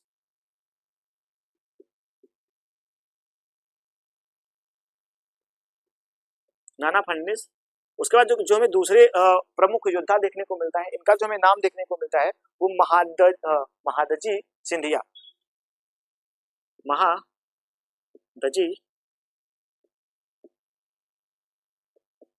सिंधिया। तो अब इन्हीं को जो है वो मराठों ने कह सकते हैं कि इन्हीं को जो है वो अंग्रेजों ने जो है वो एक चारे के रूप में जो है इस्तेमाल करा, यानी कि इनसे इनके पारस्परिक जो झगड़े थे उन पर जो है कह सकते हैं कि इसका फायदा उठाया। और इनके साथ लगभग आप देखेंगे कि हमें तीन जो है वो मराठा युद्ध जो है वह देखने को मिलते हैं, यानी कि तीन सिख सॉरी माफ कीजिएगा, तीन हमें आंग्ल मराठा युद्ध जो है वह देखने को मिलती है। पहला जो हमें आंग्ल मराठा युद्ध देखने को मिलता है उसमें आप देखेंगे कि सलवाई की जो है वो संधि होती है। सलवाई की संधि में जो है वो इनको जो है वो एक दूसरे से जो है वो मिलाते हैं और उनसे जो है वो कर के रूप में जो है वो कुछ जमीनें और कुछ जो है वो आदागी जो है इनसे प्राप्त करते हैं, जैसे कि व्यापार करना और कह सकते हैं कर मुक्त व्यापार करना और कहीं से भी कुछ सामान खरीदना, ये सारी जानकारी जो है हमें देखने को मिलती है। तो पहली जो हमें सिंधिया देखने को मिलती है वो सलवाई की संधि देखने को मिलती है। तो आप जो है वो इसको नोट करिएगा कि जो हमें पहला युद्ध सॉरी माफ कीजिएगा, जो हमें पहला युद्ध देखने को मिलता है, प्रथम युद्ध, प्रथम युद्ध यह हमें 1782 ईस्वी में जो है वो देखने को मिलता है, 82 ईस्वी में देखने को मिलता है। और इसके बाद इसका परिणाम यह हुआ कि सलवाई की संधि, सलवाई की संधि संधि। उसके बाद इसमें कुछ जो है ब्रिटिशों को जो है वो अधिकार मिली, कुछ उनसे जो है वो भूभाग उन्होंने लिया। उसके बाद आप देखेंगे जो दूसरा हमें युद्ध देखने को मिलता है वो 1803 से 1805 ईस्वी जो है वह देखने को मिलता है। तो जो दूसरा हमें देखने को मिलता है 1803 से 1805 ईस्वी, 1803 से 1805 ईस्वी जो है हमें देखने को मिलती है। इसमें भी हमें एक जो है वो संधि का रूप जो है देखने को मिलता है। इसमें जो है वो पूरी तरीके से कह सकते हैं कि इसमें जो उड़ीसा का दीवानी था और कह सकते हैं कि यमुना का जो उत्तर का साइड है, यानी कि दिल्ली की सारी जो साइड का दीवानी था, जो कर जो है वो वसूला करते थे मराठा, उनको जो है वो पूरी तरीके से उनसे छीन लिया गया। यानी कि अंग्रेजों ने इस संधि में, यानी कि जो इससे युद्ध हुआ इसमें भी जो है वो मराठे हार चुके थे और हारने के बाद जो है वह कह सकते हैं कि अपनी जो है उड़ीसा की दीवानी और कह सकते हैं कि जो दिल्ली की दीवानी थी, इन सभी दीवानियों को जो है वो अंग्रेजों के नाम कर देते हैं कि आप जो है अब यहाँ से, यानी कि जो कार्य मुगल बादशाह ने 1765 ईस्वी में करा था वही काम हमें जो है वो 1803 से 1805 ईस्वी में जो है वो मराठे करते हुए देखने को मिले कि इनको इतना बेबस कर दिया गया था, इनसे जो है वह कह सकते हैं कि कर को वसूले जाने लगा, यानी कि कर को इनसे वसूला जाने लगा। और यहाँ पे आप देखेंगे 1803 ईस्वी से 1865 ईस्वी तक जो है वह इनसे यह युद्ध चला और इसमें इन्होंने इन सभी जगहों की जो है वह दीवानी ली, यानी कि एक महत्वपूर्ण बात समझे। तो अब जो है वो मराठे नाम मात्र के जो है वह रह गए थे, लेकिन आप देखेंगे इनसे इतने से भी इनका जो है वो मन नहीं भरा और इन्होंने जो है वह तीसरी युद्ध इनके साथ करी, यानी कि हमें दूसरा युद्ध जो है वह देखने को मिलता है। इन्होंने इनके साथ जो है वह तीसरी युद्ध करी। अब मराठी कितने भी थे तो एक सत्ता के रूप में थे, वह कैसे अपने स्वाभिमान को इतना जल्दी जो है वो छोड़ सकते थे। उन्होंने इनके साथ जो है वह तीसरा युद्ध करा और जो हमें तीसरा युद्ध का जो हमें टाइम देखने को मिलता है वो हमें देखने को मिलता है 1817 से 1817 से 1819 ईस्वी, 1817 से 1819 ईस्वी जो है हमें इनका एक महत्वपूर्ण जो है वह टाइम देखने को मिल जाता है। यह टाइम ऐसा हमें देखने को मिलता है कि इसमें जो है वो पूर्ण रूप से जो है वो मुगल जो कह सकते हैं कि मराठा थे उनको जो है उखाड़ के जो है वो अंग्रेजों ने फेंका, यानी कि अंग्रेजों ने ब्रिटिश सरकार ने इनको जो है पूर्ण रूप से उखाड़ा और उखाड़ करके जो है वो फेंक दिया। यानी कि अब देखेंगे कि इनको जो है वो पेशवाई को पूरी तरीके से रद्द कर दी गई। जो यहाँ के पेशवा थे, यानी कि जो यहाँ के पेशवा हमें देखने को मिलते हैं उनको जो है वो कलकत्ता में कह सकते हैं कि कलकत्ता में जो सॉरी माफ कीजिएगा, कानपुर में एक हमें बिट्ठू नामक स्थान देखने को मिलता है। कानपुर में बिट्ठू नामक स्थान पे उनको 5 लाख रुपए का पेंशन जो है दे करके वहां पे जो है वो उनको भेज दिया गया कि आप अब यहीं पे रहिए और आप अगर जब तक यहाँ मराठा में रहेंगे, यानी कि जब तक पुणे में रहेंगे, पुणे में इनके मराठों का जो है वो महत्वपूर्ण स्थान देखने को मिलता है, तो जब तक आप मराठा पुणे में रहेंगे आप जो है वो ऐसे ही युद्ध जो है वह निरंतर हमसे करते रहेंगे, ऐसे युद्धों का जो है वो कार्य करते रहेंगे, तो आप जो है वो जाकर के कानपुर में जो है वो बिठूर में इनको एक जगह एक महल में जो है बैठा दिया जाता है और इनको जो है 5 लाख कह सकते हैं कि इनको जो है वो एक वार्षिक वेतन के रूप में जो है वहां पे बैठा दिया जाता है कि आप जाके वहीं पे रहिए और मराठों को पूरी तरीके से समाप्त कर दिया जाता है। तो आप देखेंगे कि पहले हमने देखा कि इन्होंने जो है वो बंगाल पे अधिकार किया, उसके बाद इन्होंने जो है वो मैसूर पे अधिकार किया, उसके बाद इन्होंने मराठों को हराया, निजाम को हराया, इन्होंने निजाम को भी अपने साथ जो है वो ले लिया। उसके बाद आप देखेंगे कि अवध पर जो भी इनका कब्जा होता हुआ देखने को मिलेगा, अवध पे इन्होंने कब्जा करा, अवध के ऊपर जो है वो कह सकते हैं कि अभी हम जब संधियों के बारे में इनके समझेंगे वहां पे हमें ये सारी बातें जो है वो देखने को मिलती है। तो आप देखेंगे एक तरीके से जो भारतवर्ष में अब यह एक यानी कि जो ब्रिटिश सत्ता है वो एक कह सकते हैं कि सरमुख जो है हमें सत्ता देखने को मिल जाती है। अगर एक मैप के माध्यम से समझे तो हमें अब उत्तर पश्चिमी जो है भारत ही बचा था, जो कि मुगलों के कह सकते हैं कि ब्रिटिश के अधीन नहीं था, नहीं तो सारा जो है भारत वो पूर्ण रूप से जो है वह इनके अधिकार में आ चुका था। हालांकि छोटे छोटे जो राज्य थे वो उनको उन्होंने वहां पे एक कह सकते हैं कठपुतली के रूप में बैठा रखा था, उन पर भी अधिक कर लगा रखे थे कि आप हमसे यहाँ पे दीजिए। इनका जो हमें प्रमुख उद्देश्य देखने को मिलता है, यह सत्ता को जो है वह स्थापित करने के रूप में नहीं लड़ रहे थे। इनका जो कार्य हमें देखने को मिलता है वो यह देखने को मिलता है कि चाहते थे कि हम ऐसा कोई सत्ता को स्थापित करें जहाँ की कठपुतली शासक हो और वहां पे हम कह सकते हैं कि उनसे कर वसूली, हमें तो सिर्फ व्यापार से मतलब है, कर से मतलब है, हमें अपने मालगुजारी से मतलब है, अपने आप को फायदा पहुंचाने से मतलब है, हमें इनके युद्धों से क्या मतलब, इनके भूभाग से क्या मतलब। लेकिन अब जो है वो इनकी दिलचस्पी धीरे धीरे जो है वह भारत के भूभाग को जो है स्थापित करने में लग गई। तो आप देखेंगे अब यह एक कह सकते हैं दक्षिण में जो मराठा थे उनको खत्म कर दिया, मैसूर को खत्म कर दिया, उसके बाद हैदराबाद, अवध, इन सभी के ऊपर सहायक संधि को थोपे और छोटे छोटे राजवंश के रूप में इनको छोड़े हुए रखा। अब इनका जो मुख्य अब बिंदु देखने को मिलता है, यानी कि अब इन्होंने रुख करा उत्तर पश्चिम भारत की ओर, यानी कि उत्तर पश्चिम हमें जो भारत देखने को मिलती है वो हमें यहीं से जो है वह देखने को मिल जाती है। तो थोड़ी सी हम इनका जो एक पॉइंट हमें देखने को मिलता है कि सर्वोच्चता का जो इन्होंने दावा ठोका है, यानी कि सर्वोच्चता का जो इन्होंने दावा ठोका वो काफी ज्यादा महत्वपूर्ण था।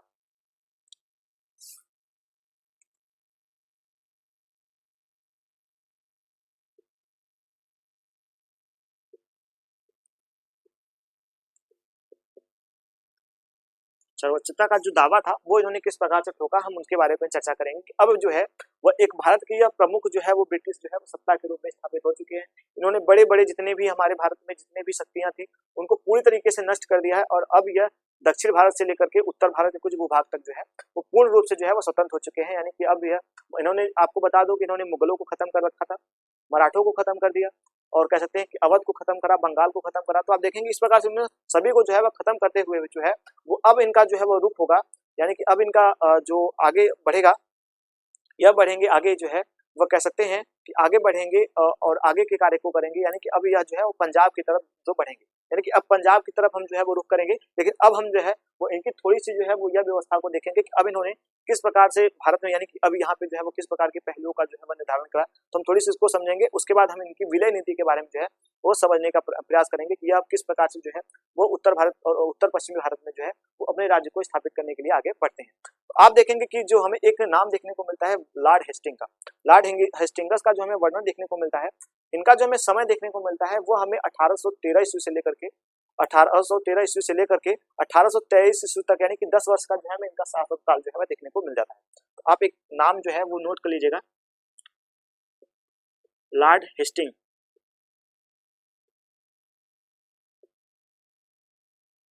लॉर्ड हेस्टिंगस, लॉर्ड हेस्टिंगस का जो हमें समय देखने को मिलता है, आपको जो है वह समय एक तरीके से जो है वो याद करना है कि 1813 ईस्वी से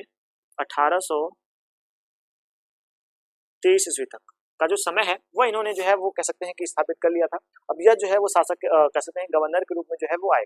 तो अब जो है वो यहाँ पे हमें एक जो है वो महत्वपूर्ण चीजें जो है वो देखने को मिलती है कि अब इनका भारत पर जो है पूर्ण रूप से अधिकार हो चुका है और यह एक तरीके से सत्ता के रूप में जो है वो स्थापित होते हुए हमें देखने को मिल जाते हैं। तो इन्होंने जो है वो कह सकते हैं कि राजवंशों को अपने कठपुतली के माध्यम से रखा। मैंने आपको बताया कि उनसे जो है वो कर ले लिया करते थे, उनके यहाँ पे रेसिडेंसी रख दी गई और उनके यहाँ पे जो है वो सहायक सेना रख दी गई, सहायक संधियां थोप दी गई, उन पे अध्यादेश लगा दिए गए। इस प्रकार की जो चीजें थी उनसे जो है वो उनको नाम मात्र का जो है एक शासक के रूप में जो है वो रखा गया। कंपनी अपना व्यापार जो है वो खुलेआम भारत में करने लग गई, उनके ऊपर कोई भी नियंत्रण नहीं रह गया था। वो चाहे तो किसी भी तरीके से मनमानी कर सकते थे, दीवानी उनको मिली ही थी, उन्होंने युद्ध को लड़ ही लिया था, उनके पास एक सशक्त सेना तैयार हो ही गई थी। ये जो पद्धतियां हैं वो हमें देखने को मिल जाती है। लेकिन आप देखेंगे कि जब इन्होंने इस प्रकार से जब इन्होंने आगे बढ़े, आगे बढ़े, तो इनमें आप देखेंगे कई कई छोटे जो है वो थोड़े से विद्रोह भी इनके खिलाफ देखने को मिलते हैं, यानी कि इनका प्रतिरोध भी होना प्रारंभ किया। तो आप देखेंगे एक कर्नाटक की हमें रानी देखने को मिलती है, जिनका नाम हमें देखने को मिलता है चेलम्मा। तो आप इसको जो है वो नोट कर लीजिएगा कि कर्नाटक का हमें इनके खिलाफ जो है वो कह सकते हैं कि आंदोलन देखने को मिले। जो आंदोलन आंदोलन आंदोलन अंग्रेजों के साथ जो है वो आंदोलन हमें देखने को मिलता है। कुछ लोग जो है वो इस बात को मानने से इनकार कर रहे थे कि अब हमारे ऊपर जो है वो कोई ब्रिटिश शक्ति यानी कोई बाहरी शक्ति, विदेशी शक्ति जो है हम पर शासन करेगी। तो लोगों को यह विश्वास नहीं होता था, तो यह जो है वो कह सकते हैं विद्रोह भी करते थे। एक हमें उदाहरण के लिए जो है वो मैंने एक जो है वो उनको लिया है। आप देखेंगे एक उदाहरण हमें देखने को मिलता है कि सॉरी माफ कीजिएगा, एक हमें कह सकते हैं कर्नाटक की जो है वो हमें शासिका देखने को मिलती है, जिनका नाम हमें देखने को मिलता है चेलम्मा। तो आप इसको जो है वो नोट कर लीजिएगा, कर्नाटक की चेलम्मा। कर्नाटक की जो चेलम्मा है, इनके बारे में ऐसा वर्णन देखने को मिलता है कि यह एक तरीके से कह सकते हैं कि इन्होंने जो है वो अंग्रेजों का विद्रोह किया। इन्होंने कई सारे अंग्रेजों के जो दफ्तर थे उनको जलाकर राख कर दिया, उनको अपने अधिकार में ले लिया, अपना जो है विद्रोह जो है प्रकट करने का जो है वो प्रारंभ किया। लेकिन आपको बता दो इनको जो है वो 1824 ईस्वी में जो है वो अंग्रेजों द्वारा जो है वो गिरफ्तार कर लिया जाता है, यानी कि अंग्रेजों द्वारा इनको गिरफ्तार कर लिया जाता है। और गिरफ्तार करने के बाद आप देखेंगे कि हमें 1830 ईस्वी में जो है 1829 ईस्वी में जो है वो इनकी मृत्यु हो जाती है, यानी कि इनको जो है वो उसी जेल में, कारागार में जो है वो इनकी मृत्यु हो जाती है। उसके बाद एक हमें और जो है वो विद्रोह देखने को मिलते हैं कि उन्होंने इनके एक चौकीदार थे जिनका नाम था रायन्ना जो थे, उन्होंने भी इनका विद्रोह किया और उनको जो है वो पकड़ के जो है वो फांसी पे लटका दिया गया। तो आप देखेंगे इनको जो है वो इस प्रकार से जो है वो दबाने का प्रयास जो है वो ब्रिटिश इंडिया की जो अधिकारी थे वो कर रहे हैं, यानी कि ब्रिटिश इंडिया के जो अधिकारी थे वो इस तरह की जो है वो प्रक्रिया को अपना रहे हैं, जो विद्रोह हो रहे हैं उनको किस प्रकार से दबा रहे हैं, उनमें अपना कार्य जो है वो कर रहे हैं। तो अब हम देखेंगे कि ऐसी भी पद्धतियां जो है वो हमें यहाँ पे देखने को मिल जाती हैं। अब हम देखेंगे कि अब इनका जो है वो प्रारूप तो हमने इनके देखा कि इन्होंने किस प्रकार से जो है वो प्रारूप करा, इनको किस प्रकार से जो है विद्रोह होना प्रारंभ करा, हमने इनके बारे में जो है वो सारी चीजों को जो है वह देखा। अब हम देखेंगे उत्तर पश्चिम भारत में इनका रुख, यानी कि हमने यहाँ पे देखा कि कौन कौन सी पहलुएं थी उनको इन्होंने समाप्त करा, और समाप्त करने के बाद एक तरीके से भारत पे जो है वो आगे जो है वो अपनी सत्ता को स्थापित करने के लिए वो आगे बढ़ रहे हैं। तो आप चाहें तो इसका एक बार स्क्रीनशॉट ले सकते हैं। मैं अपनी क्लास को जो है वो आगे थोड़ा सा साफ करके जो है साफ सफाई करके जो है वो आगे बढ़ाता हूँ, इसीलिए मैं ज्यादा आपको जो है बताने का प्रयास करता हूँ, कथनों के माध्यम से समझाने का प्रयास करता हूँ, क्योंकि मुझे जो है वो लिखना पड़ता है, उसके बाद जो है साफ करना पड़ता है, तो क्लास जो है वो थोड़ा सा पोस्टपोन हो जाता है, तो ये थोड़ी सी दिक्कत होती है। तो चलिए हम आगे जो है वो बढ़ेंगे और हम देखेंगे कि अंग्रेजों की जो है वो सत्ता जो है वो अब किस प्रकार से जो है, मैंने आपको यहाँ तक का बताया कि इन्होंने दक्षिण भारत में किस प्रकार से अधिकार किया। अब जो है वो हमें एक प्रमुख सत्ता जो है वो यहाँ पे देखने को मिलती है कि अब यह पश्चिम उत्तर भारत में किस प्रकार से जो है अपने प्रारंभ को बढ़ाएंगे। तो हम देखेंगे उत्तर पश्चिम भारत,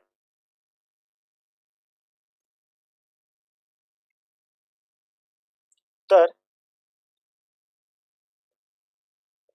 पश्चिम भारत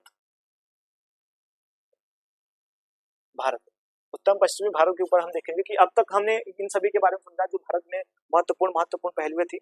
ये तो इन्होंने जो युद्ध के जरिए जो है वो भूभाग पे कब्जा किया था, ये हमने देखा था। अभी हम जब इनको देखेंगे, इनको भी जब हराया है, तो अब हम देखेंगे सहायक संधियों के माध्यम से इन्होंने किन किन राज्यों को जो है वो कब्जा करा है। तो ये देखेंगे कि जो प्रमुख राज्य है उन्होंने इन सभी राज्यों को जो है कब्जा कर लिया था, और ये बाकी की जगहों को ये छोड़ते जाते थे, जो इनके व्यापार के लिए उपयोगी राज्य थे उन्हीं को जो है वो लेते थे। अभी हम इसको आगे समझेंगे। तो आप देखेंगे पश्चिमी उत्तर भारत पे अभी इनका जो है वो किस प्रकार से जो है वो प्रभाव बढ़ता हुआ हमें देखने को मिलता है, यानी कि उत्तर पश्चिम भारत पे अब यह किस प्रकार से जो है वो हमें देखने को मिलती है। तो हम इसमें देखेंगे कि हमें एक प्रमुख जो शक्ति देखने को मिलती है वह हमें सिख देखने को मिलती है, यानी कि अब हम देखेंगे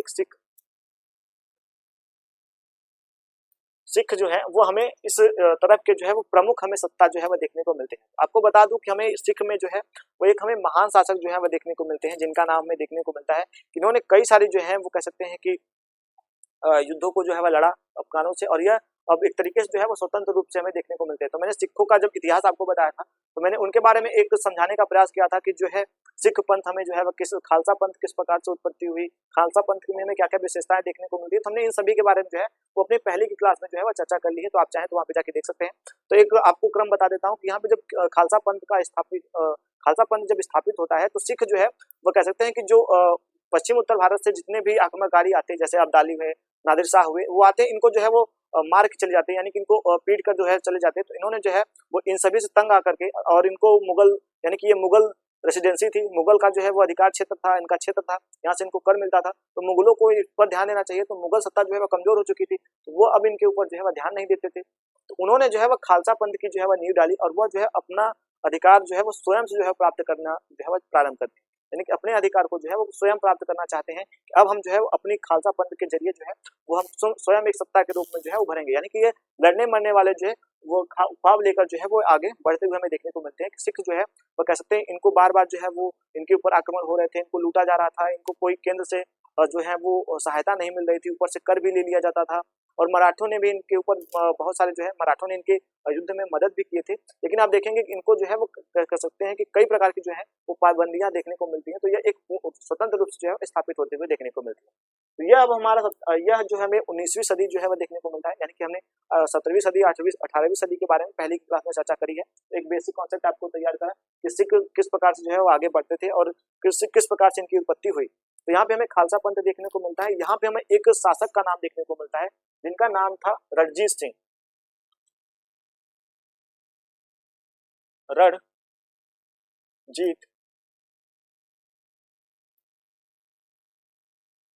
सिंह। तो आपको बता दूं रणजीत जी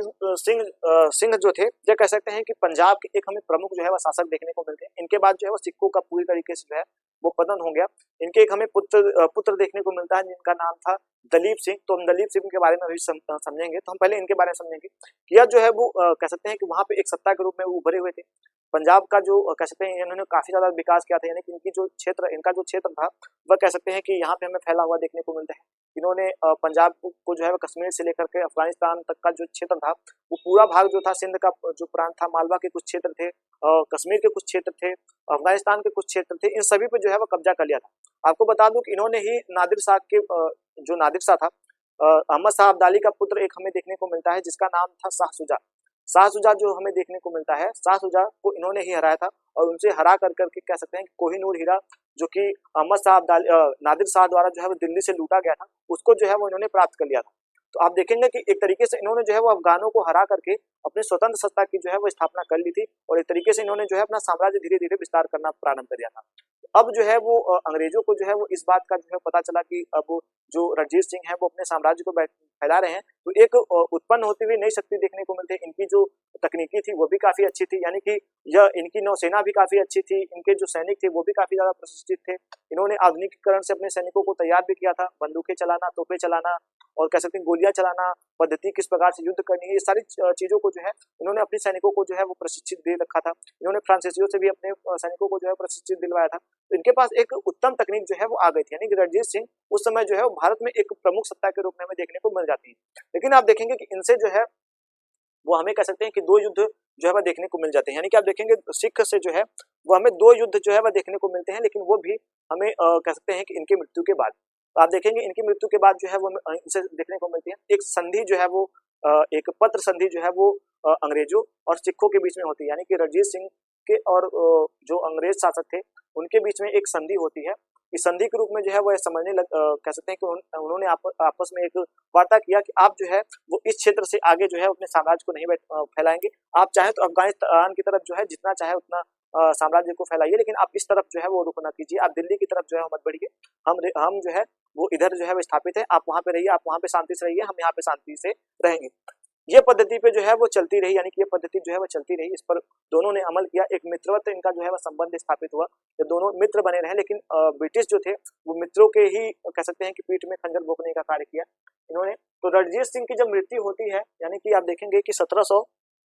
सॉरी माफ कीजिएगा 1730 ईस्वी में जब इनकी कह सकते हैं कि मृत्यु हो जाती है, 1730 ईस्वी में जब रणजीत सिंह की हमें मृत्यु होती हुई देखने को मिलती है, तो आप देखेंगे कि यह जो है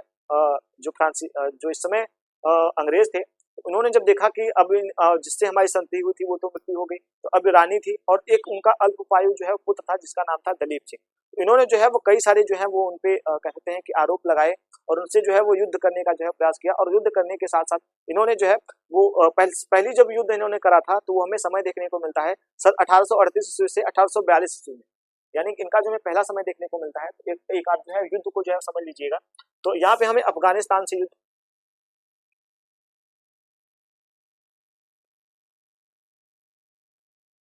अफगानिस्तान के साथ जो है वह इनका हमें युद्ध जो है वह देखने को मिलता है। तो यह हमें जो समय देखने को मिलता है वो हमें 1848 से लेकर के,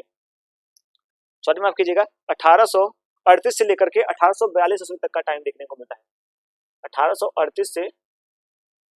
1842 ईस्वी तक का जो है हमें टाइम इनका देखने को मिल जाता है कि यह जो है वो इस समय जो है वो इन्होंने अफगान से युद्ध करा और वहां पे अपनी व्यापारिक जो शैली थी उसको वहां पे स्थापित किया, यानी कि इन्होंने व्यापारिक शैली को वहां पे स्थापित किया, व्यापारिक अपना केंद्र स्थापित किया और वहां से जो है वो चले आए, यानी कि वहां पे अपना एक कोठी स्थापित किया, अपना जो व्यापार था वहां पे कर मुक्त व्यापार उसको जो है स्थापित किया, एक तरीके से अपना एक छाप जो है वो बनाना जो है वो प्रारंभ कर दिया था। इन्होंने जब यह छाप बनाना प्रारंभ किया उसके बाद आप देखेंगे कि जो दूसरा हमें आंग्ल मैसूर युद्ध देखने को मिलता है जो कि हमें 1849 ईस्वी में जो है वह देखने को मिलता है कि जो दूसरा हमें आंग्ल मैसूर युद्ध देखने को मिलता है 1849 ईस्वी में, 1849 ईस्वी में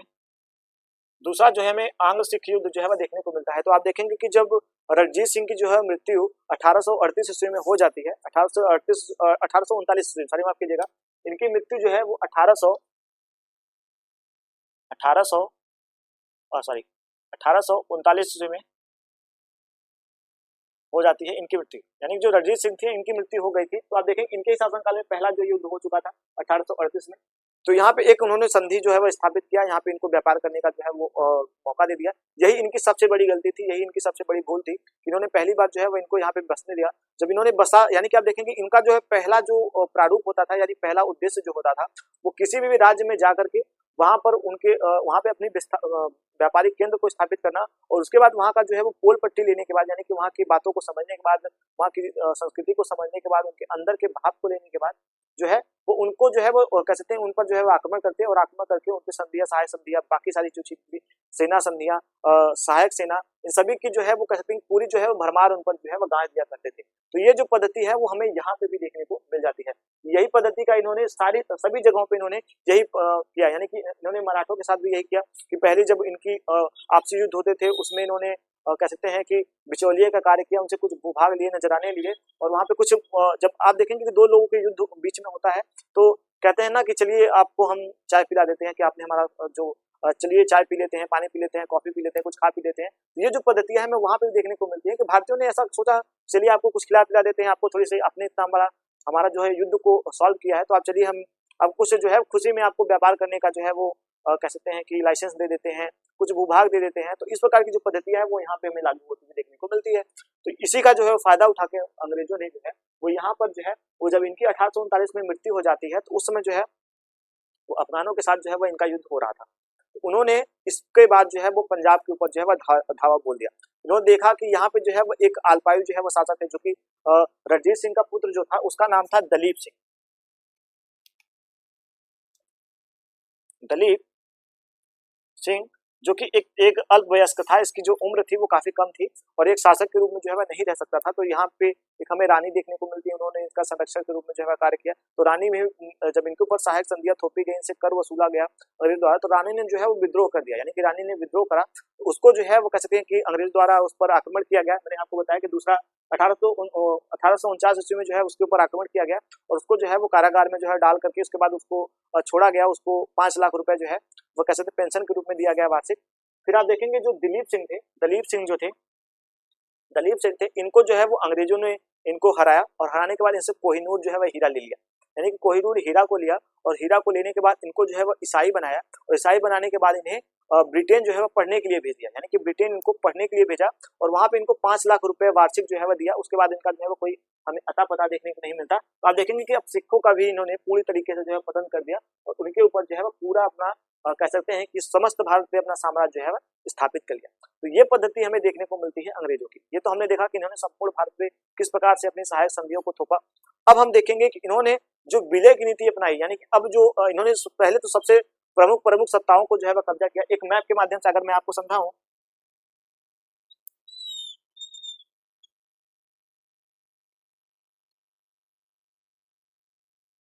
सॉरी माफ कीजिएगा, थोड़ा सा मैप जो है वो टेढ़ा बना है तो आप इसको समझिएगा, समझने का प्रयास कीजिएगा। पहले इन्होंने जो है वो मैसूर को हराया,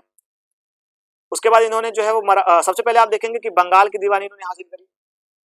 बंगाल उड़ीसा इधर के क्षेत्र की इन्होंने जो कह सकते हैं कि दीवानी थी उसको हासिल करा। उसके बाद इन्होंने जो है वो आंग्ल मैसूरों को जो है पराजित किया, तो मैसूर के ऊपर जो है कब्जा करा। उसके बाद इन्होंने जो है वह कह सकते हैं कि मराठों का जितना क्षेत्र था उतना, यानी कि मराठों को हराया। उसके बाद जो है अब यहाँ पे बचा जो है दिलीप सिंह का राज्य। अब ये जो दिल्ली को इन्होंने कब्जे में लिया, दिल्ली को कब्जे में लिया। अब बचा इनका ये वाला क्षेत्र, और ये वाला जो क्षेत्र था इसको इन्होंने जब हराया दिलीप सिंह को, तो यह पूरा क्षेत्र जो था उसको जो है वो ले लिया। यानी कि अब देखेंगे भारत में सर्वत्र सत्ता जो है वो अंग्रेजों की हमें स्थापित होते हुए देखने को मिल जाती है। तो ये तो इन्होंने जितनी प्रमुख शक्तियां थी, यानी कि सिख थे यहाँ पे प्रमुख, यहाँ पे हमें मराठा देखने को मिलते हैं, यहाँ पे मैसूर देखने को मिलते हैं, यहाँ पे हमें मुगल बादशाह देखने को मिलते हैं, यहाँ पे कह सकते हैं कि नवाब देखने को मिलते हैं। तो इन्होंने पहले प्रमुख सत्ताओं को जो है वो निशाना बनाया। अब इनके खिलाफ लड़ने वाला, यानी कि इनके खिलाफ एकजुट होकर के लड़ने वाला कोई भी हमें जो है वह कह सकते हैं कि शासक जो है वह देखने को नहीं मिलता। कोई भी ऐसा शासक नहीं था जो कि इनके खिलाफ जो है वह एकजुट होकर के लड़ सके। अब हम देखेंगे कि अब इनकी जो दूसरी नीति हमें प्रारंभ होती हुई देखने को मिलेगी वह है विलय की नीति।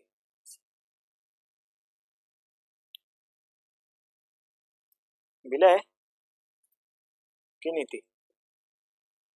अब इन्होंने विलय की नीति किस प्रकार से जो है वो करना प्रारंभ किया, तो इन्होंने जो है विलय की नीति जो प्रारंभ किया उसमें इन्होंने एक पद्धति को जो है प्रारंभ किया कि जिसके पास उनका संतान नहीं है, यानी कोई उत्तराधिकारी नहीं है, जिस राज्य के पास उनका कोई अपना उत्तराधिकारी नहीं है, उस राज्य को जो है वो उनकी मृत्यु के बाद जो है वो ब्रिटिश सत्ता का जो है अधिकार बना लिया जाएगा।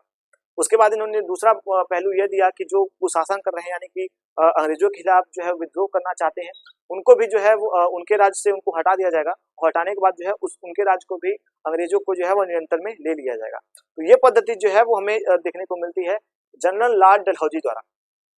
यह जो हमें पद्धति देखने को मिलती है वो लॉर्ड डलहौजी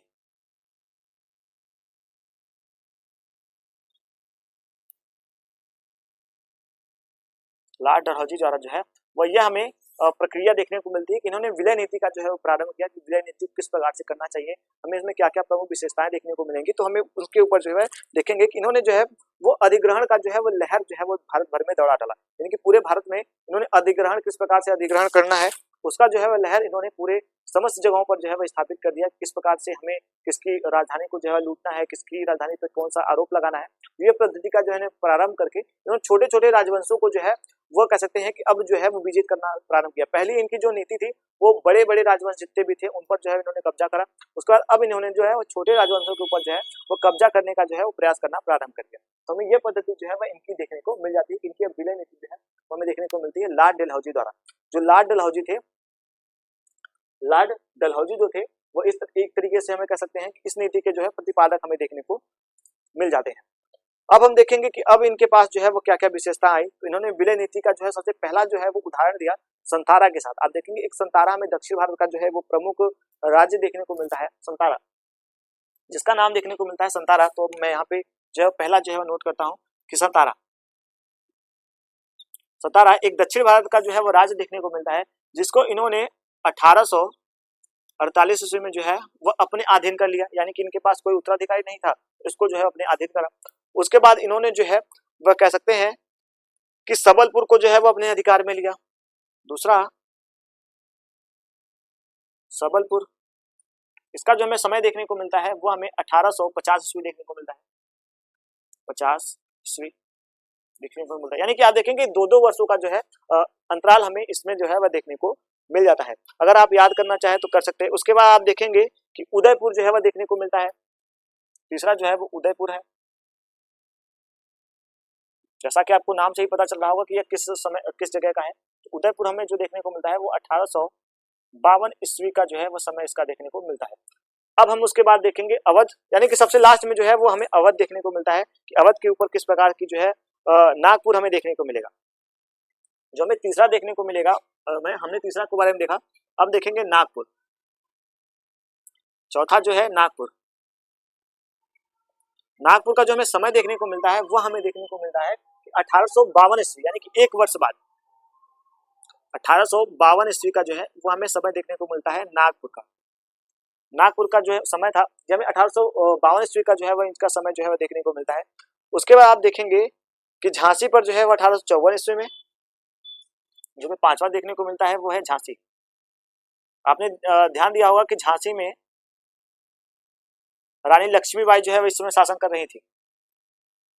1853 ईस्वी में। उसके बाद आप देखेंगे अवध।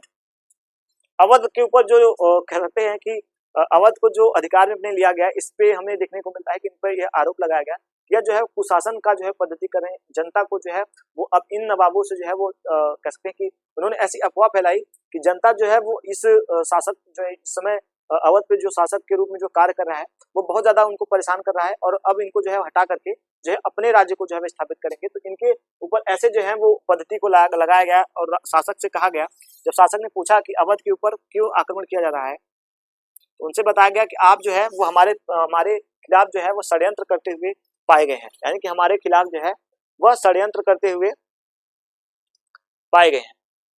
1856 में जो है वो इस पर, यानी कि आप देखेंगे 56 में 54 में इस पर, और 56 में जो है वो अवध पर 1856 में जो है वो अवध के ऊपर जो है वो आक्रमण किया गया। तो ये पद्धति जो है हमें देखने को मिल जाती है। आप देखेंगे कि इस प्रकार से जो है इन्होंने इन पर जो है वो लूटा, इनको कह सकते हैं कि लूटने का जो है प्रयास किया। इनके राज्य पर जो है स्थापित जो छोटे छोटे राज्य थे उनको जो है अपने राज्य में स्थापित करने का प्रयास किया। इन सभी राज्यों को जो है स्थापित करने का इनका एक ही महत्वपूर्ण उद्देश्य था कि यहाँ से जो है वो महत्वपूर्ण जो है व्यापारिक केंद्र के रूप में यह राज्य जो है वो उस समय जो है वो स्थापित थी। यानी कि आप देखेंगे कि 19वीं सदी में यह हमें व्यापारी की एक प्रमुख जो है वो नगर देखने को मिलती है, इसलिए जो है वो अंग्रेजों की जो दृष्टि थी इसके ऊपर जो है वो जमी हुई देखने को मिलती है। इनमें सबसे जो है वो हमें कहते हैं गलत पद्धति जो है देखने को मिलती है, वो हमें अवध का देखने को मिलता है कि अवध के ऊपर जो है वो इस प्रकार का जो है वो आक्रमण किया गया, उनके ऊपर कुशासन की जो है व्यवस्था लगाएगी, जबकि यह जो राज्य थे वो अंग्रेजों के मित्र राज्य थे। यानी कि यह जो अवध था वो अंग्रेजों का मित्र राज्य था, वह अपनी अदायगी जो है वो समय पर कर दिया करता था, इनसे एक संबंध जो थे अच्छे स्थापित थे, लेकिन फिर भी अंग्रेजों ने इन पर कुशासन लगा करके जो है वो प्रतिबंध लगाने का जो है प्रयास किया था, लगा करके उनको जो है वहां से हटा करके अपने आप में अपनी सत्ता को जो है स्थापित कर दिया। तो ये पद्धति जो है हमें यहाँ पे जो है वह देखने को मिल जाती है। अब हम देखेंगे कि अब जब यहाँ के जो शासक थे, जो अवध के शासक थे, तो जब यहाँ से इनको हटाया गया तो इनकी जो जनता थी, यानी कि जो जनता थी वो अब अपने शासकों से जो है बहुत ज्यादा प्रेम करती थी, उनको जो है वो अपना भाग्य विधाता मानती थी, अन्नदाता मानती थी, प्रभु परमेश्वर मानती थी। तो शासकों का जो हमें वर्णन देखने को मिलता है कि अब उनकी जनता ने जो है वो विद्रोह कर दिया, उनकी जनता ने विद्रोह कर दिया। आप भी आज भी देखेंगे कि आधुनिक भारत में इस समय जब कभी हमें देखने को मिलती है, जितने भी राजनीतिक हमें दल देखने को मिलते हैं, तो आप देखेंगे कई लोग जो हैं वो एक दूसरे के ऊपर जो है वो लांछन लगाते हुए हमें देखने को मिल जाते हैं। कोई किसी को गाली दे रहा है, कोई किसी को गाली दे रहा है, कोई किसी को कह रहा है, कोई किसी को कह रहा है। तो आप देखेंगे एक हमें ऐसी पद्धति जो है वह देखने को मिलती है कि जनता जो है वो कितने लोगों के साथ रहती है, कितने लोगों के विपक्ष में चली जाती है, क्योंकि जनता को जो है वो उस शासक से उस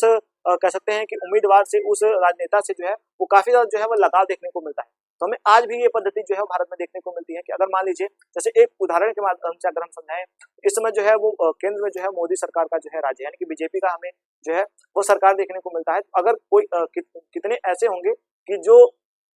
कि बीजेपी के पक्ष में होंगे, कितने बीजेपी के कह सकते हैं कि उनका जो है विरोध करते होंगे। लेकिन आप देखेंगे कि बीजेपी के विरोध करने वाले अगर कोई भी, जैसे मान लीजिए कोई किसी ने ट्वीट किया, कुछ भी सोशल मीडिया पे ट्वीट किया, कुछ भी कहने का प्रयास किया, तो आप देखेंगे उनके यानी कि उनको पता चलने से पहले ही उनके जो समर्थक है उनको जो है वो गाली गलौज दे करके जो है वो शांत करा देते हैं। तो ये पद्धति जो है हमें तब भी देखने को मिली थी, आज भी देखने को मिलेगी कि यहाँ पे जो है वो कह सकते हैं कि अब जो यहाँ के शासक थे, जब शासक को हटाया गया, अवध के नवाब को हटाया गया, तो यही जो हमें परिणाम देखने को मिलता है कि अब यह जबरन हमें इनके ऊपर जो है कब्जा देखने को मिलता है। यही पद्धति हमें 1857 की जो क्रांति हो रही है, यानी कि अब इस जो है इसको अब नोट कीजिएगा कि ये जो हमने इतनी कहानी जो समझी वह है 1857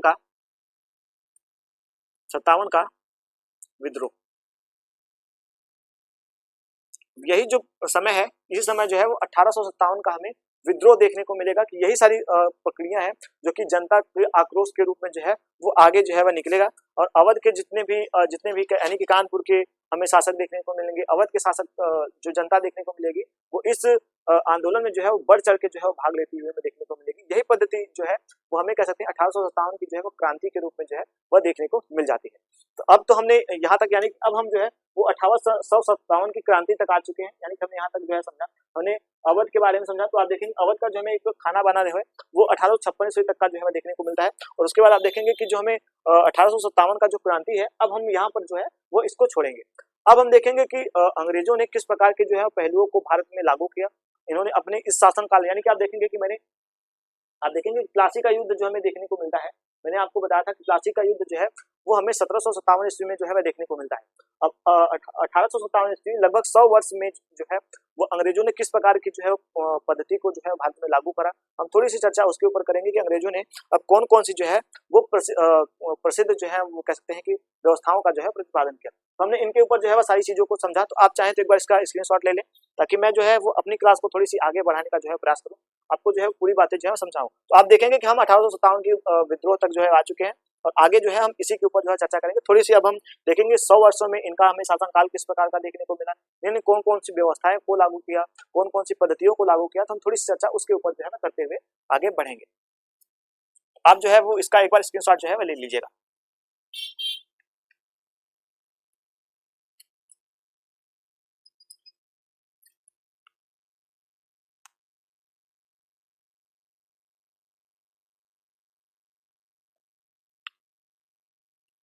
चलिए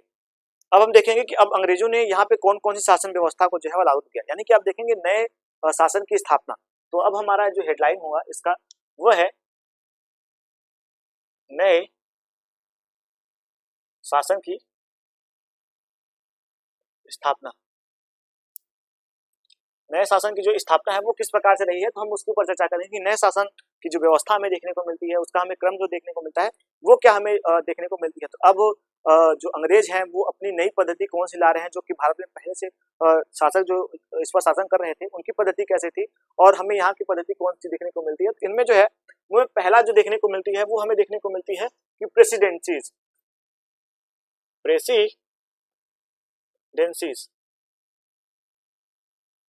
प्रेसिडेंसीज का निर्माण, यानी कि प्रेसिडेंसी के रूप में प्रेसिडेंसी शब्द का एक हमें अर्थ यह देखने को मिलता है कि जो है वो भूभाग यानी कि क्षेत्र, आप समझ सकते हैं कि सीधे सीधे जो है वह क्षेत्रों में जो है वो इसको बांट दिया गया। जैसे कि आप देखेंगे कि हमें 3 क्षेत्र जो है वह देखने को मिलते हैं, बम्बई मुंबई, जो आज मुंबई है इसको प्राचीन सॉरी माफ कीजिएगा, इसको जो है वो इस समय जो है वो कह सकते हैं बम्बई के नाम से जाना जाता था। तो बम्बई, मद्रास और कह सकते हैं बम्बई, मद्रास और बंगाल की जो है वो दीवानी हमें देखने को मिल जाती है। तो आप इस प्रकार से देख सकते हैं कि हमें जो है वो 3 प्रेसिडेंसी जो है वो देखने को मिलती है कि बंगाल, मद्रास और बम्बई। तो 3 प्रेसिडेंसियों के रूप में जो है वो इसको जो है वो बांट दिया जाता है। तो आप इसको जो है नोट कर लीजिएगा, पहला जो है वह बम्बई, भाई दूसरा है मद्रास और तीसरा जो है वह कह सकते हैं मद्रास, बम्बई और बंगाल। तो इनके द्वारा जो है वो 3 प्रेसिडेंसियों का जो है वो निर्माण किया गया और यहाँ पे अलग अलग कह सकते हैं ब्रिटिश जो वहाँ पे शासक थे उनके द्वारा जो है नियुक्त किए गए, यहाँ पे 3 जो है वो गवर्नर को जो है बैठाया जाता था। यानी कि आप देखेंगे भारत में यह 3 जगह देखने को मिलते हैं जहाँ पे 3 अलग अलग जो है वो हमें कह सकते हैं प्रेसिडेंसी जो है देखने को मिलती है। यह 1857 की क्रांति तक जो है वो हूबहू ऐसे ही बनी रही और 1858 में आप देखें 57 की क्रांति के बाद 1858 में जो है वह कह सकते हैं इनका एकीकरण कर लिया जाता है और इसको जो है वो पूरी तरीके से भारत राज्य जो है वो ब्रिटिश सत्ता के हाथ में चली जाती है। जो अभी अभी तक ये जो हम अभी तक जितना हमने डिस्कस करा इसमें जो है ब्रिटिश सत्ता का हमें कोई भी इसमें है कह सकते हैं अनुमान नहीं देखने को मिलता है, यानी कोई भी हमें उसका जो है वो भाग देखने को नहीं मिलता ब्रिटिश सत्ता का। तो ये हमने जितना भी अब तक पढ़ा ये हमारा सीधा सीधा जो है वो यह मुख्य बिंदु था। यह जो है वो कंपनी द्वारा लिया गया निर्णय होता था, जितने भी युद्ध होते थे, विलय होती थी, संधियां होती थी, कह सकते हैं कि नियुक्तियां होती थी, ये सारे के सारे जो है वो कंपनी द्वारा लिए जाते थे। लेकिन आप देखेंगे 1857 की जब क्रांति हो जाएगी उसके बाद जो है वो कह सकते हैं यह पूरी जो राज्य है यानी कि भारत का पूरा जो राज्य क्षेत्रफल है वो कह सकते हैं ब्रिटिश सत्ता के हाथों में चली जाएगी। अभी तक इसका जो देखा जितने भी युद्ध हुए हैं, जितने भी विलय हुए हैं, जितनी भी नीतियां इस पर प्रतिपादित हुई है वो सारे के सारे जो है वो अंग्रेजों द्वारा यानी कि जो यहाँ पे आने वाले अंग्रेजी अधिकारी थे उनके द्वारा लिए जाते थे निर्णय। वो कह सकते हैं कि एक सत्ता बनी हुई थी, एक हमें संस्था देखने को मिलती है, संस्था के जो है वो द्वारा नियुक्त किए जाते थे और उनको यहाँ पे भेजा जाता था। तो इसके बारे में हम कभी और चर्चा करेंगे क्योंकि यह क्लास थोड़ी सी लंबी हो जाएगी, मैं आपको समझाने के लिए बता रहा हूँ। इस समय हमें ये सारी जो चीजें हैं वो यहाँ पे देखने को मिल जाती है। अब हम देखेंगे नए शासन की स्थापना, जो नए शासन है उनके बारे में क्या क्या जानकारी जो है वो देखने को मिलती है। तो नए शासन की स्थापना में हमने देखा कि प्रेसिडेंसी का जो है वह निर्माण हो रहा है और यहाँ पे जो है वह 3 प्रेसिडेंसियां जो है वह देखने को मिलती है, बंगाल और कैसे बंगाल, मुंबई, बंगाल और मद्रास का जो है हमें वर्णन देखने को मिलता है कि मुंबई, मद्रास और बंगाल जो है हमें 3 प्रेसिडेंसियां जो है वह देखने को मिलती है और भारत में उस समय 3 अलग अलग जो है वह कह सकते हैं लॉर्ड गवर्नर जो है वो यहाँ पर जो है सॉरी माफ कीजिएगा गवर्नर जनरल जो है वह स्थापित थे। तो हमें यह पद्धति जो है वह देखने को मिल जाती है। अब हम देखेंगे कंपनी की आमदनी जो है वह किस प्रकार से थी। तो हमें अब जो दूसरा स्रोत देखने को मिलता है वह देखने को मिलता है कंपनी की आमदनी, कंपनी की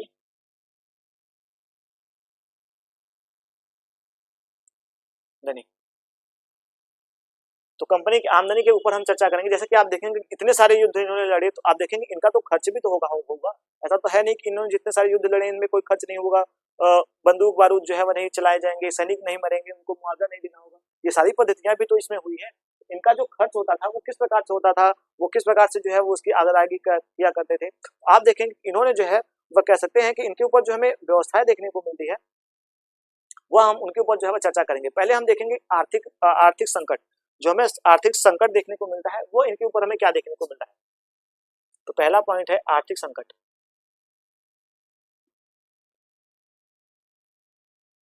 आर्थिक संकट तो हम थोड़ी सी इसके ऊपर चर्चा करेंगे। जैसा कि मैंने आपको बताया कि यह जो कंपनियां थी, जितने भी ईस्ट इंडिया कंपनी हम भारत में आई थी, वह कह सकते हैं एक तरीके से संस्था द्वारा बनाई गई, यानी कि वहाँ की जो प्राइवेट संस्थाएं थी उनके द्वारा बनाई गई।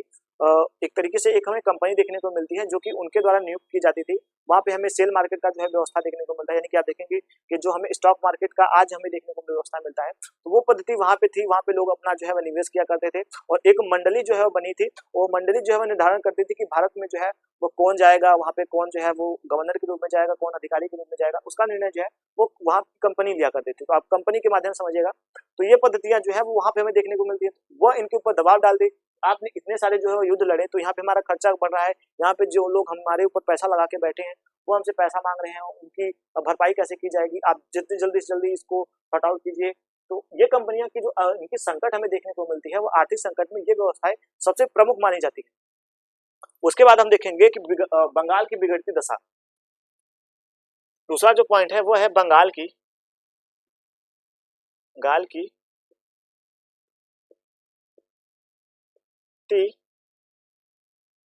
दशा। बंगाल की जो बिगड़ती दशा है वो किस प्रकार से थी, हम उसके ऊपर चर्चा करेंगे कि बंगाल जो है वो किस प्रकार से जो है वो इसकी दशा जो है बिगड़ती हमें देखने को मिलती है। तो हम थोड़ी सी चर्चा इसके ऊपर करेंगे। आपको मैंने बताया कि अब जो है वो हमें 3 सत्ता यानी कि 3 स्टेप जो है वो देखने को मिलते हैं। पहले पे हो गए थे ब्रिटिश, उसके ऊपर उसके नीचे हो गए थे नवाब, और उसके ऊपर हो गए थे अधिकारी, और उसके नीचे हो गए थे किसान। लेकिन इनमें जो है सबसे महत्वपूर्ण जो फैक्ट हमें देखने को मिलता है वह था किसान। किसान अगर उगाएगा नहीं तो वो कह सकते हैं कि जो जमींदार है उनको देगा कैसे, और जमींदार जब पाएगा नहीं तो इनको कैसे देगा, यानी कि जो शासक है उनको कैसे देगा, और शासक अगर पाएगा नहीं तो वो कैसे व्यापारी को कैसे देगा, जो कानूनी है यानी कि जो ब्रिटिश है उनको यह कैसे उनकी भरपाई करेगा। एक जो पद्धति हमें देखने को मिलती है वो पद्धति इस प्रकार से जो है वो संकलित की गई उस समय थी कि आप देखेंगे कि एक सब के यानी कृषि के ऊपर जो था वो सब निर्धारित था। व्यापार से भी इनकी आमदनी होती थी, लेकिन उस पर जो है वो ब्रिटिश सत्ता का एकाधिकार हो चुका था। उन्होंने पूरी तरीके से जो है उसको कब्जे कर लिया था, यानी कि व्यापार से 1% का भी इनको चांस नहीं था कि वहां से इनको जो है वो आमदनी का स्रोत मिले। तो आप देखेंगे ये पद्धतियां जो है हमें यहाँ पे देखने को मिल जाती हैं, यानी कि आप देखेंगे कि ये पद्धतियां जो है वो हमें यहाँ पे जो है वह देखने को मिलती रहती है।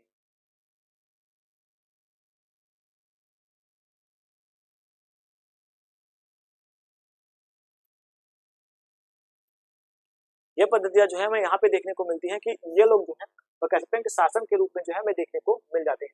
तो अदायगी की इनकी जो पद्धति हमें देखने को मिलती है वो इसी प्रकार की थी कि यानी कि यह जो पद्धतियां थी वो इसी प्रकार से जो है हमें लागू देखने को मिल जाती है। अब हम देखेंगे कि इनकी जो पहली संकट थी हमने देखा। अब हम देखेंगे ब्रिटिश अधिकारियों का जो है वो जबरन लोगों से जो है वो कर वसूला, यानी कि जो ब्रिटिश अधिकारी थे वो जबरन शासकों से राज्यों से जो है वो कर वसूला करते थे। मैंने आपको बताया कि वो जबरन वसूलते थे। तो जो वहाँ के किसान थे वो इतने ज्यादा जो है वो मजबूर हो चुके थे, लाचार हो चुके थे। उन्होंने अपनी ऐसी पद्धति भी चला रखी थी कि जब किसानों को पैसे की कमी पड़ती तो उनको पैसे भी देते, जो व्यापारी किया करते थे उनको भी अगर व्यापार में पैसे कम पड़ते तो ये इनके पास पैसे आ चुके थे पर्याप्त मात्रा में, तो ये जो है वो उनको दिया करते, उनको देते थे। तो पहली तो रकम अपना वसूलते थे, उसके बाद वो कंपनी का हिस्सा वसूलते थे, उसके बाद जो उस पर कर लगा होता था वो वसूलते थे। अब जो है वो किसानों की स्थिति थी, भारतीय किसानों की स्थिति, भारतीय व्यापारियों की स्थिति इतनी खराब हो चुकी थी कि वह जो है वो कह सकते हैं कि अब जो है वो बंगाल से जो है पलायन कर रहे थे, यानी कि बंगाल से जो है वो पलायन करके वहां से भागते हुए हमें देखने को मिलते हैं। तो आप देखेंगे कि वो जब वहां से भागने का जो है वो कई जगहों पे ऐसा देखने को मिलता है कि गांव के गांव जो है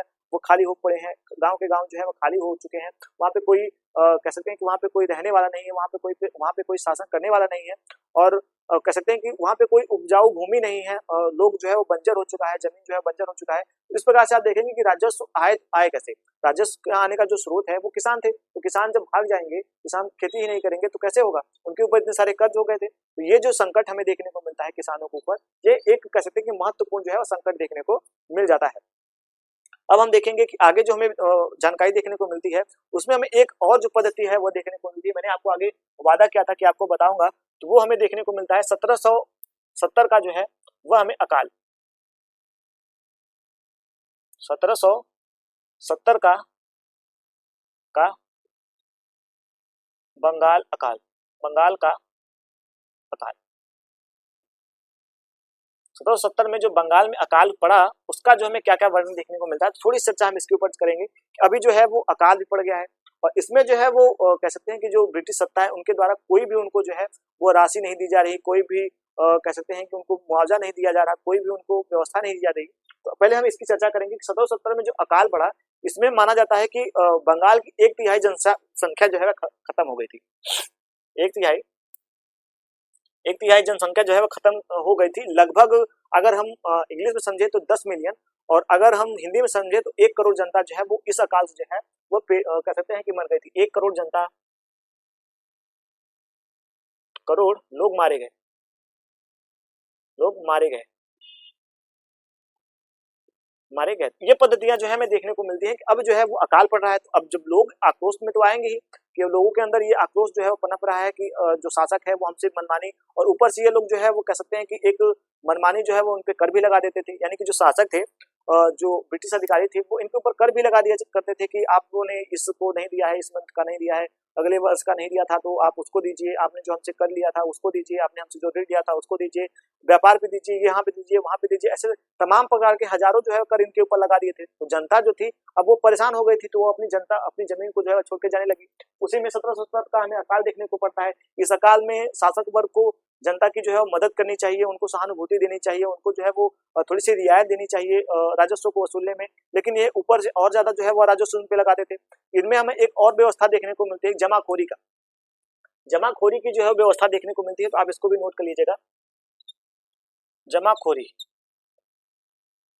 जमाखोरी का जो है हमें व्यवस्था देखने को मिलता है। तो जमाखोरी जो थी, इसका हमें सीधा सीधा यह आशय देखने को मिलता है कि जमाखोरी का व्यवस्था जो हमें देखने को मिलता है, उसमें हमें सीधे सीधे ऐसा वर्णन देखने को मिलता है कि जमाखोरी का मतलब यह था कि जो लोग कह सकते हैं कि जनता के द्वारा जो है कर को वसूलते थे, जो सामंत थे, जमींदार थे, वो जनता द्वारा जो कर को वसूलते थे, उस समय जब 1770 में कह सकते हैं कि अकाल पड़ा, 1770 में जब अकाल पड़ा, तो इस समय जो है वो कह सकते हैं जमींदारों ने जितने भी अपने पास कह सकते हैं अन्न भंडार रखे थे, यानी कि जो उनका पास भंडारण किया हुआ अन्न अर्थव्यवस्था थी, यानी उन्होंने जो अपने कह सकते हैं कि कारखाने थे, जो फैक्ट्रियां थी, वहां पे उन्होंने अन्न का जो है वो स्थापित किया था, अपने मालों को जो है संग्रहित किया था। तो जब अकाल पड़ी तो इन्होंने जो है वो अपने माल के दाम को जो है वो बढ़ा दिया, यानी कि अपने माल के दाम को जो है वो दुगुना तिगुना जो है वो बढ़ा दिया। यानी कि जैसे कि मान लीजिए कि एक सेर चावल जो है वो पहले 2 रुपए में मिलता था, 2 रुपए का पर सेर मिलता था, तो अब जो है वही चावल का जो कीमत था वो 4 रुपए पर 1 सेर हो गया। तो आप देखेंगे कि हमारे यहाँ पे ये व्यवस्था देखने को मिलती है कि जमाखोरी की, यानी कि ऊपर से कर भी बढ़ा है, ऊपर से महंगाई भी बढ़ गई है, यहाँ पे बचत भी बढ़ रहे हैं। तो इस प्रकार से आप देखेंगे कि अकाल ने जो है वो भारी जो है वो संकट इनके राज्यकाल में जो है वो स्थापित कर दिया। अब जो कंपनी है, यानी कि अब इन सभी को जब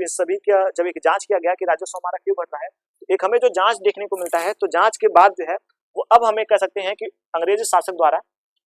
यानी कि जो अंग्रेज हैं, अब वो अपनी यहाँ पे जो है वो अलग अलग जो है वो पद्धतियों को लेकर के आएंगे। यानी कि अब वो कह सकते हैं कि जो बंजर पड़ी जमीन है, जिनको लोग छोड़ के चले गए हैं, वहाँ पे बंजर हो गए हैं, जमीनों को जो है साफ सुथरा करना है। तो यानी कि आप देखेंगे कि खेती में जो है हमें सुधार जो है वह देखने को खेती में जो सुधार देखने को मिलेगा। तो आप एक जो पॉइंट है इसको और बना लीजिएगा कि खेती में सुधार, खेती में सुधार। तो खेती में सुधार की जो पद्धतियां अंग्रेज लेकर आएंगे, तो उसमें हमें पहला जो पद्धति देखने को मिलेगा वो स्थल कह सकते हैं कि बंदोबस्त, यानी कि स्थानीय बंदोबस्त जो है, स्थायी बंदोबस्त जो है वो देखने को मिलेगा। कि स्थायी बंदोबस्त के बारे में भी हम चर्चा करेंगे, पहले हम थोड़ी सी बातों को जो है समझ लेंगे। तो आप देखेंगे कि जो खेती में सुधार लाने के बारे में, यानी कि जो खेती में सुधार या लाने का प्रयास करेंगे कि हमें जो आमदनी हो रही है वो सारा का सारा, मैंने आपको एक स्टेप में समझाया कि सबसे नीचे जो भले ही किसान था, लेकिन सारा का सारा जो है वो ये आडंबर था, जितने भी राजकाज थे वो उन्हीं के ऊपर आधारित था, क्योंकि उन्हीं के कर के ऊपर जो है वो अंग्रेज अपना व्यापार किया करते थे, अपने सैनिकों को वेतन दिया करते थे, अपने राज्य को स्थापित करते थे, युद्धों को लड़ा करते थे, अपने जो वेतन थे उसको पाते थे। ये सारा जो प्रक्रिया थी, उनकी निजी जो व्यापार थे उसको करते थे। ये जो सारा पद्धतियां था, ये सारे के सारे जो उद्योग थे, कह सकते हैं कि जो गाँव में छोटे छोटे गाँव में उद्योग हमें देखने को मिलते हैं, उनमें हमें देखने को मिलते हैं कि उनसे जो है उनका राजस्व बढ़ रहा था। उसके बाद आप देखेंगे कि हमें ऐसी पद्धति जो है वह देखने को मिलती है, उन्होंने जो है वह कह सकते हैं कि अब जो है वो भूमि को सुधार करने के लिए, यानी कि जो भूमि थी उसको उपजाऊ बनाने के लिए, वहां पे और ज्यादा जो पैदावार हो वो बढ़ाने के लिए उन्होंने कई सारी जो है वो तकनीकी का इस्तेमाल किया। तो हम अभी उसके ऊपर जो है वह चर्चा करेंगे। हम देखेंगे कि उन्होंने क्षेत्रीय कह सकते हैं कि क्षेत्रीय भूमियों पर भी कई सारे जो है वो सुधारित कार्य किए, उसको सुधारने का जो है वो प्रयास किया। तो हमें ये पद्धतियां भी जो है वो यहाँ पे देखने को मिल जाएगी। तो हम इनके ऊपर जो थोड़ी सी बातें करेंगे कि खेती के ऊपर इन्होंने सुधार। तो हमें जो खेती के सुधार देखने को मिलते हैं, इनमें पहला पॉइंट हमें जो देखने को मिलता है वो 1739 में लाया गया कह सकते हैं कि बंदोबस्त, स्थायी बंदोबस्त जो है वो हमें देखने को मिलता है कि 1739 में स्थायी बंदोबस्त, पहला जो हमें व्यवस्था देखने को मिलता है वह है 1739 ईस्वी में स्थायी बंदोबस्त। अब हम थोड़ी सी स्थायी बंदोबस्त के ऊपर चर्चा करेंगे कि स्थायी बंदोबस्त आखिर है क्या। इसमें यह पद्धति लाई गई, यानी इसको कह सकते हैं सूर्य अस्त, एक हमें पद्धति देखने को मिल, सूर्यास्त कह सकते हैं कि विभाग, सॉरी माफ कीजिएगा, सूर्यास्त पद्धति, इसका जो है दूसरा नाम हमें देखने को मिलता है कि सूर्यास्त पद्धति, सूर्यास्त पद्धति। अभी हम इसके ऊपर चर्चा करेंगे सूर्यास्त पद्धति इसको क्यों कहा गया, तो हम थोड़ी सी चर्चा इसके ऊपर करेंगे। तो जो हमें सूर्यास्त पद्धति देखने को मिलता है, हमें इसका एक महत्वपूर्ण जो कारण है वो यह देखने को मिलता है, जो सूर्यास्त पद्धति हमें देखने को मिली है, हम इसके ऊपर चर्चा करेंगे कि जब पहले हम स्थायी बंदोबस्त के ऊपर चर्चा करेंगे कि स्थायी बंदोबस्त को लाया क्यों गया। तो स्थायी बंदोबस्त को जो लाने का हमें पहला जो वर्णन देखने को मिलता है कि स्थायी बंदोबस्त को जो लागू किया गया, इसका हमें पहला पॉइंट देखने को मिलता है कि इसमें जो है वो राजस्व की जो है वो राजस्व को जो है वो एक दाम पे जो है वो फिक्स किया गया। यानी कि जैसे मान लीजिए कि इस वर्ष जो है वो आमदनी, पहले आपको बता दूं कि 5 वर्षों का पूरा वर्णन लिया गया कि इसमें कौन कौन से 5 वर्ष पहले और 5 वर्ष बाद में क्या क्या उत्पत्ति हुई, कितने अकाल पड़े। तो इसका जो एक वर्णन अंग्रेजों ने अपना निकाला, उन्होंने देखा, जैसे एक उदाहरण के लिए मैं समझ रहा हूँ कि 5 लाख रुपए जो है वो राजस्व इस क्षेत्र से जो आ रहा है, तो वहां के जितने भी लोग थे उनको जो है वो 5 लाख रुपए के ऊपर जो है वो दे दिया गया कि आप चाहे जितना वहां से वसूलिए, हमें उससे मतलब नहीं है, हमें 5 लाख रुपए वहां से मिलना चाहिए तो मिलना चाहिए, चाहे वहां पे अकाल पड़े, लोग मरे चाहिए, हमें उससे मतलब नहीं है, हमें सिर्फ और सिर्फ हमें 5 लाख रुपए चाहिए तो चाहिए। तो आप देखेंगे स्थायी बंदोबस्त को लाया गया जिससे कि उनकी जो है वो राजस्व की जो है वो बढ़ोतरी हो, राजस्व की बढ़ोतरी हो। और यह जब किसानों को, ऐसा तो है नहीं कि इस वर्ष ज्यादा हुआ अगले वर्ष कम हुआ, खेती है भाई, खेती में तो कभी ज्यादा कभी कम होता ही रहता है। तो खेती में ज्यादा कम जो ये हो रही थी, इस पद्धति को जो है लागू करने के लिए, यानी कि जब ये पद्धति लागू हुई तो उसमें हमें ऐसी व्यवस्था देखने को मिलती है कि ये पद्धति जब लागू हुई तो हमें ऐसा भी वर्णन जो है वह देखने को मिला कि जब ये पद्धति लागू हुई तो इनको अंग्रेज अधिकारियों ने ऐसा अनुमान लगाया था कि जो जमींदार होगा वो खेती को जो है वो और ज्यादा जो है वो डेवलप करेगा जब उसको उत्पादन मिलेगा। जैसे कि मान लीजिए 7 लाख का उत्पादन हो रहा है तो मैं 5 लाख अगर ले रहा हूँ तो 2 लाख जो है वो जमींदार को बचता है। तो जमींदार जो है वो 2 लाख में 1 लाख अपने पास रखेगा, 1 लाख जो है वो कह सकते हैं कि खेती के ऊपर जो है खर्चा करेगा। लेकिन ऐसा बिल्कुल भी नहीं हुआ। जो लोग कह सकते हैं कि जो किसान जो है उनकी हालत सुधरने से ज्यादा और ज्यादा जो है वो बिगड़ गई। यानी कि इन्होंने जो कह सकते हैं कि किसानों की स्थिति को सुधारने के लिए जब व्यवस्था को लाया था, वो व्यवस्था और भी ज्यादा उनके ऊपर जो है उल्टा असर जो है पड़ने लगा। यानी कि जो जमींदार थे वो तो कह सकते हैं कि इनको 5 लाख देना है, वो तो जानते ही थे, वो अपने लिए भी 5 लाख की जो है व्यवस्था करने लग गए थे। एक उदाहरण के लिए मैंने जो आपको बताया, पहले इनको 5 लाख रुपए उनको देने होते थे कर के रूप में, या कह सकते हैं कि नगद के रूप में, अनाज के रूप में, वस्तुओं के रूप में जो है उनको देना होता था। लेकिन उनके ऊपर ऐसी भी पद्धति, उन्होंने ऐसा किया कि हम 10 लाख जो है वो उठा ले, तो वहां से 10 लाख रुपए जो है वो जनता से लूटने लगे। तो उन्होंने जो खेती को सुधारने के लिए कार्य करने थे उसको भी छोड़ दिए, और लेकिन उसको भी नहीं किया, लेकिन जनता को और ज्यादा जो है वो परेशान किया और उनसे और ज्यादा जो है कर को जो है वसूला। तो ये पद्धति जो है वह स्थायी बंदोबस्त जो है वो आगे तक जो है वह चल नहीं पाई। यानी कि ये पद्धति जो है वो 10 सालों के अंतर्गत जो है ये बोल गया, यानी कि ये चल नहीं पाया। ये बंदोबस्त जो है वो धीरे धीरे जो है वो समाप्त होता हुआ हमें देखने को मिल जाता है। इसके बाद आप देखेंगे एक पद्धति, इसमें हमें और एक व्यवस्था देखने को मिलती है। मैंने आपको बताया था सूर्यास्त पद्धति। तो सूर्यास्त पद्धति जो थी वो काफी ज्यादा जो है वो जमींदारों के लिए एक अहम था। यानी कि जमींदारों के पास ऐसा वर्णन था, जैसे मान लीजिए कि इस हफ्ते के अंतिम दिन यानी कि सूर्यास्त से पहले अगर आपने जितने भी राजस्व है उसको जमा नहीं करा, यानी कि राजस्व को जमा नहीं किया, आपकी जो जमींदारी है उसको छीन लिया जाएगा और छीन लेने के जाने के बाद जो है वो आपकी जमींदारी को जो है वो किसी दूसरे को जो है वो नीलाम कर दिया जाएगा और आपकी जो संपत्ति है उसको छीन ली जाएगी। तो अब जो जमींदार वर्ग था, यह कह सकते हैं कि एक तरीके से डर गया, उसको जो है वो समय पर जो है वो राजस्व को जो है पहुंचाना होता था, तो जनता से जितनी जल्दी हो सकता था वो वसूलता था, यानी कि जितने मान लीजिए किसी का खेत में अभी अनाज पड़ा ही है तब भी वहां से जो है वो बंटवा कर जो है वो ले जाकर के जो है पहुंचा दिया जाता था। तो ये पद्धति जो है हमें प्रारंभ होती हुई यहाँ पे देखने को मिलती है अस्थायी बंदोबस्त में। तो कुछ जो हमें क्लिष्टता जो है वो यहाँ पे जो है वह देखने को मिल जाता है। जमींदारों ने भूमि में कोई सुधार भी नहीं किया, यहाँ से बहुत ज्यादा जो है वो कर वसूला, और भी लोग और किसान जो समृद्ध होने चाहिए थे और ज्यादा जो है वो निर्धन होते चले गए। जमींदारों ने उनको कर भी दिया कि आप जाइए खेती को करिए, वहां से उपजिए और हमको दीजिए, लेकिन खेती के करने के साथ साथ उनके ऊपर इतना ऋण लगा दिया गया कि वो जो है वो दब गए, उस ऋण के अंतर्गत जो है वो दब जाते हैं। ऐसी पद्धति जो है वो हमें इनकी जो है वह देखने को मिल जाती है। तो इस प्रकार से आप देखेंगे एक जो हमें पद्धति है वो ऐसे देखने को मिल जाती है। अब हम देखेंगे, ये तो हमें पहला देखने को मिला जो था वो था अस्थायी बंदोबस्त के बारे में हमने बताया, यानी कि पहली पद्धति जो है वो हमें अस्थायी बंदोबस्त देखने को मिली, जो कि 1739 में जो है वो दक्षिण भारत में पहली बार ऐसा माना जाता है कि इसको प्रारंभ किया गया था। तो हमें यह देखने को मिलता है। अब हम देखेंगे कि हमें एक व्यवस्था और देखने को मिलती है, एक नई व्यवस्था को फिर लाया गया जिसे महालवाड़ी व्यवस्था कहा जाता है। तो हमने पहली को देखा, अब हम दूसरे को देखेंगे, महालवाड़ी व्यवस्था। महालवाड़ी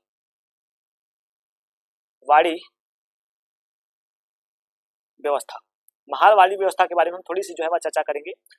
महालवाड़ी व्यवस्था का जो हमें निर्माण देखने को मिलता है, यानी कि इसको जो है वो पहली बार जो है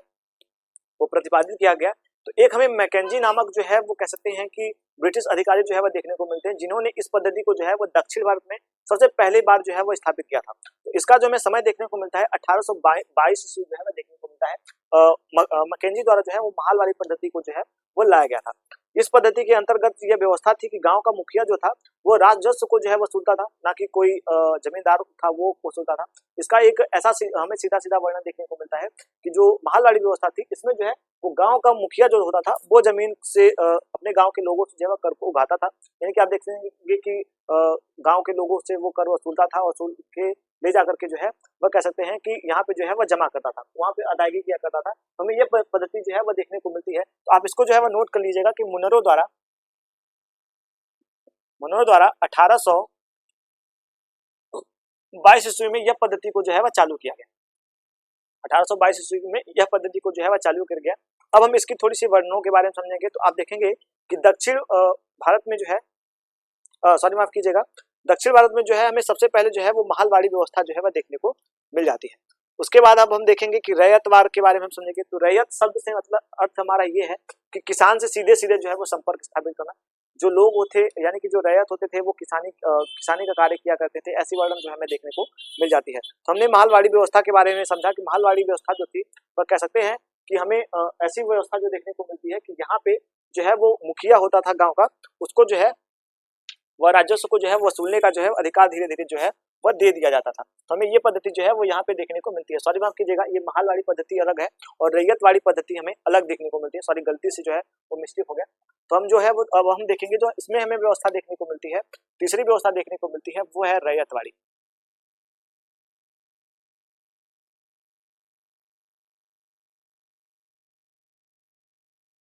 रैयतवाड़ी व्यवस्था, यह पद्धति मैंने आपको बताया कि 1800 जो है वो 22 ईस्वी में मुनरो द्वारा जो है स्थापित किया गया। इसको मुनरो पद्धति भी कहते हैं। तो आपको इस बात को याद रखना है कि मुनरो द्वारा जो है वो स्थापित किया गया था। यह कह सकते हैं कि दक्षिण भारत में जो है वो स्थापित लोगों को जो है वो पहली बार जो है वो 1822 ईस्वी में जो है वह इसकी स्थापना करी गई थी। आप देखेंगे कि ऐसा वर्णन हमें देखने को मिलता है कि पहली बार जो है वो इस पद्धति का जो वर्णन हमें देखने को मिलता है वह जब हमें यहाँ पे मैसूर से जब युद्ध में मराठी सॉरी माफ कीजिएगा, मैसूर से जब अंग्रेज जब जीत जाते हैं तो वहां पे हमें एक कह सकते हैं कैप्टन अलेक्जेंडर का नाम देखने को मिलता है। कैप्टन अलेक्जेंडर रीड का नाम हमें जो है वह देखने को मिलता है। उन्होंने जो है पहली बार यहाँ पे जो है वो इस पद्धति को लागू करा था और उनसे एक अच्छा जो है वो कह सकते हैं कि जो उनका अनुमान था एक अच्छा राजस्व वसूलने का, वो उस चीज का जो है वर्णन हमें इसमें जो है वह देखने को मिल जाती है। तो आप देखेंगे कि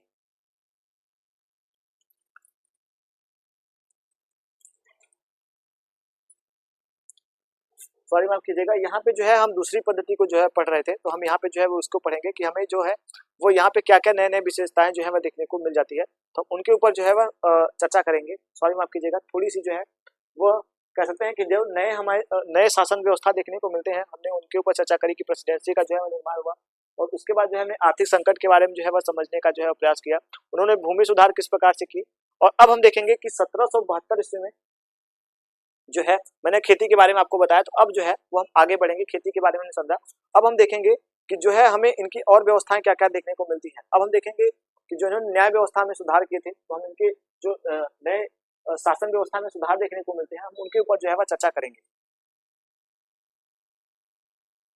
तो हम देखेंगे उसमें न्याय सुधार सुधार न्याय सुधार के बारे में जो है वो हम चर्चा कर लेंगे। तो हमने यहाँ तक की जो देखा था कि कंपनी की आमदनी किस प्रकार से होती थी, यहाँ पे जो भूमि का निर्माण किस प्रकार से होता था, उनसे किस प्रकार से कर वसूला जा रहा था, हमने इस पद्धति के बारे में जो है वो समझने का प्रयास किया, हमने उनके बारे में देखा। अब हम देखेंगे कि जो न्याय व्यवस्था थी, हमने तो ये तो उनके न्याय व्यवस्था के बारे में समझा, अब हम हमने उनके जो कर किस प्रकार से वो वसूला जाता था, हमने उसके बारे में जो समझा, और उसके बारे में अब हम आगे देखेंगे कि जो न्याय सुधार था वो किस प्रकार से जो हमें देखने को मिल जाती है। तो आपको बता दूं, न्याय व्यवस्था जो था वो सबसे ज्यादा जो है वो महत्वपूर्ण देखने को मिलता है, इसका जन्मदाता जो है वो वारेन हेस्टिंग्स को माना जाता है। तो आप इसको नोट कर लीजिएगा, Warren Warren Hastings Warren Hastings के द्वारा जो है वो इसका जो है वो शुरुआत माना जाता है कि इन्होंने जो है वह कह सकते हैं कि न्याय व्यवस्था में सुधार किया, प्रशासनिक व्यवस्था में सुधार किया। तो प्रशासनिक और न्यायिक व्यवस्था में जो है वो सुधार किया। तो इस पद्धति के बारे में जो है हमें पता चलता है कि वारेन हेस्टिंग द्वारा जो है वारेन हेस्टिंग्स द्वारा जो है ऐसा एक पद्धति का जो है वो निर्माण किया जाता है। यहाँ के जो अब कह सकते हैं कि भारत में जो है वो न्याय व्यवस्था का जो है स्थापना किया गया। तो हमें देखने को मिलते हैं कि दो अदालतों का जो है वो निर्माण किया जाता है, यानी कि न्याय व्यवस्था में देखें न्याय में, तो न्याय सुधार में हमें दो अदालतों का जो है वर्णन देखने को मिलता है। पहला फौजदारी अदालत, फौजदारी अदालत, दूसरा जो है वो है दीवानी अदालत। दीवानी अदालत दीवानी अदालत अब हम थोड़ी सी इन दोनों के ऊपर चर्चा करेंगे कि फौजदारी अदालत क्या है और दीवानी अदालत क्या है। तो मैं आपको बता दूं कि जो दीवानी अदालत होता था, इसका जो है वो मुख्य जो है अधिकारी होता था, वह अधिकारी जो है वो ब्रिटिश सत्ता द्वारा जो है वो बनाया गया, यानी कि कलेक्टर जो था, यानी कि आज के समय में हम डीएम कह सकते हैं। तो डीएम का जो है में पद जो है वो मुख्य अधिकारी के रूप में जो है वह कैसे दीवानी के अधिकारी के रूप में जो है वह कह सकते हैं ब्रिटिश कंपनी द्वारा जो है वो स्थापित किया गया एक कलेक्टर होता था। तो कलेक्टर जो है वो इस पद पर जो है रह करके जो है वो कार्य किया करता था, और इसका साथ देने के लिए जो है वो कह सकते हैं हिंदू धर्म के जो ब्राह्मण पंडित थे उनकी जो है वो नियुक्तियां की गई थी। अब हम बात करेंगे फौजदारी की। फौजदारी पद्धति में जो है वह कह सकते हैं कि यह कलेक्टर के अधीन ही होता था, लेकिन यहाँ का जो कार्य होता था, यहाँ के जो न्याय की व्यवस्था की कार्य की जाती थी, वो मौलवियों द्वारा जो है वह किया जाता था, यानी कि मौलवी जो थे वो इसके अधिकारी होते थे, जो कि इनके अंतर्गत डिस्ट्रिक्ट मजिस्ट्रेट के अंतर्गत जो है वो आते थे, यानी कि मजिस्ट्रेट के अंतर्गत जो है वो आते थे। तो ये पद्धति हमें देखने को मिलती है कि यहाँ पे जो न्यायिक सुधार है वो हमें देखने को मिलता है। इसी सुधार की पद्धति में हमें पहली बार जो है वह कह सकते हैं कि कलकत्ता में एक हमें न्यायिक जो है वो न्यायालय का जो है स्थापना किया जाता है, जिसका जो हमें नाम देखने को मिलता है कलकत्ता में अपील अदालत, यानी कि सदर निजामत अदालत सदर निजामत अदालत सदर निजामत अदालत जो है वो हमें कलकत्ता में, यहाँ पे अपने लिखिएगा कलकत्ता में जो है वो माना जाता था, यानी कलकत्ता में जो है वह स्थापित किया गया इनके द्वारा। तो आप देखेंगे न्याय में जो है वो काफी ज्यादा जो है वो सुधार देखने को मिल जाता है। तो हमें ये पद्धति जो है वो यहाँ पे देखने को मिल जाती है। अब ये तो हमने समझी कि इनकी न्याय पद्धति किस प्रकार की थी। अब हम इनकी प्रशासनिक पद्धति जो है वो उस पर चर्चा करेंगे, यानी सैन्य पद्धति किस प्रकार से थी। तो हम सैन्य यानी कंपनी की फौज, तो हमारा जो अब नेक्स्ट टॉपिक है वो है कंपनी की फौज किस प्रकार की थी। कंपनी की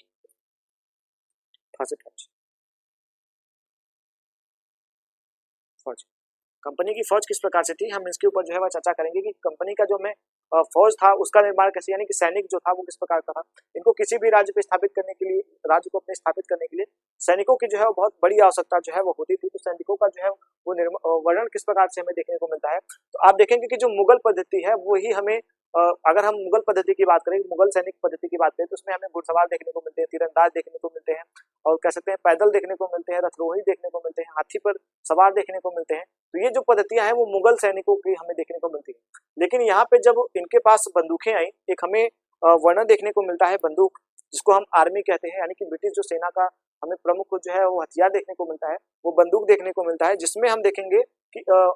मस्केट नामक एक हमें जो है वो यंत्र देखने को मिलता है, जो कि एक बंदूक होता था, उसको जो है वो दो भागों में जो है वो तैयार किया, यानी कि दो भागों को जोड़ करके जो है वो बनाया जाता था। उसमें एक और पद्धति का हमें निर्माण देखने को मिलता है, जिसको कहते हैं मैचलॉक।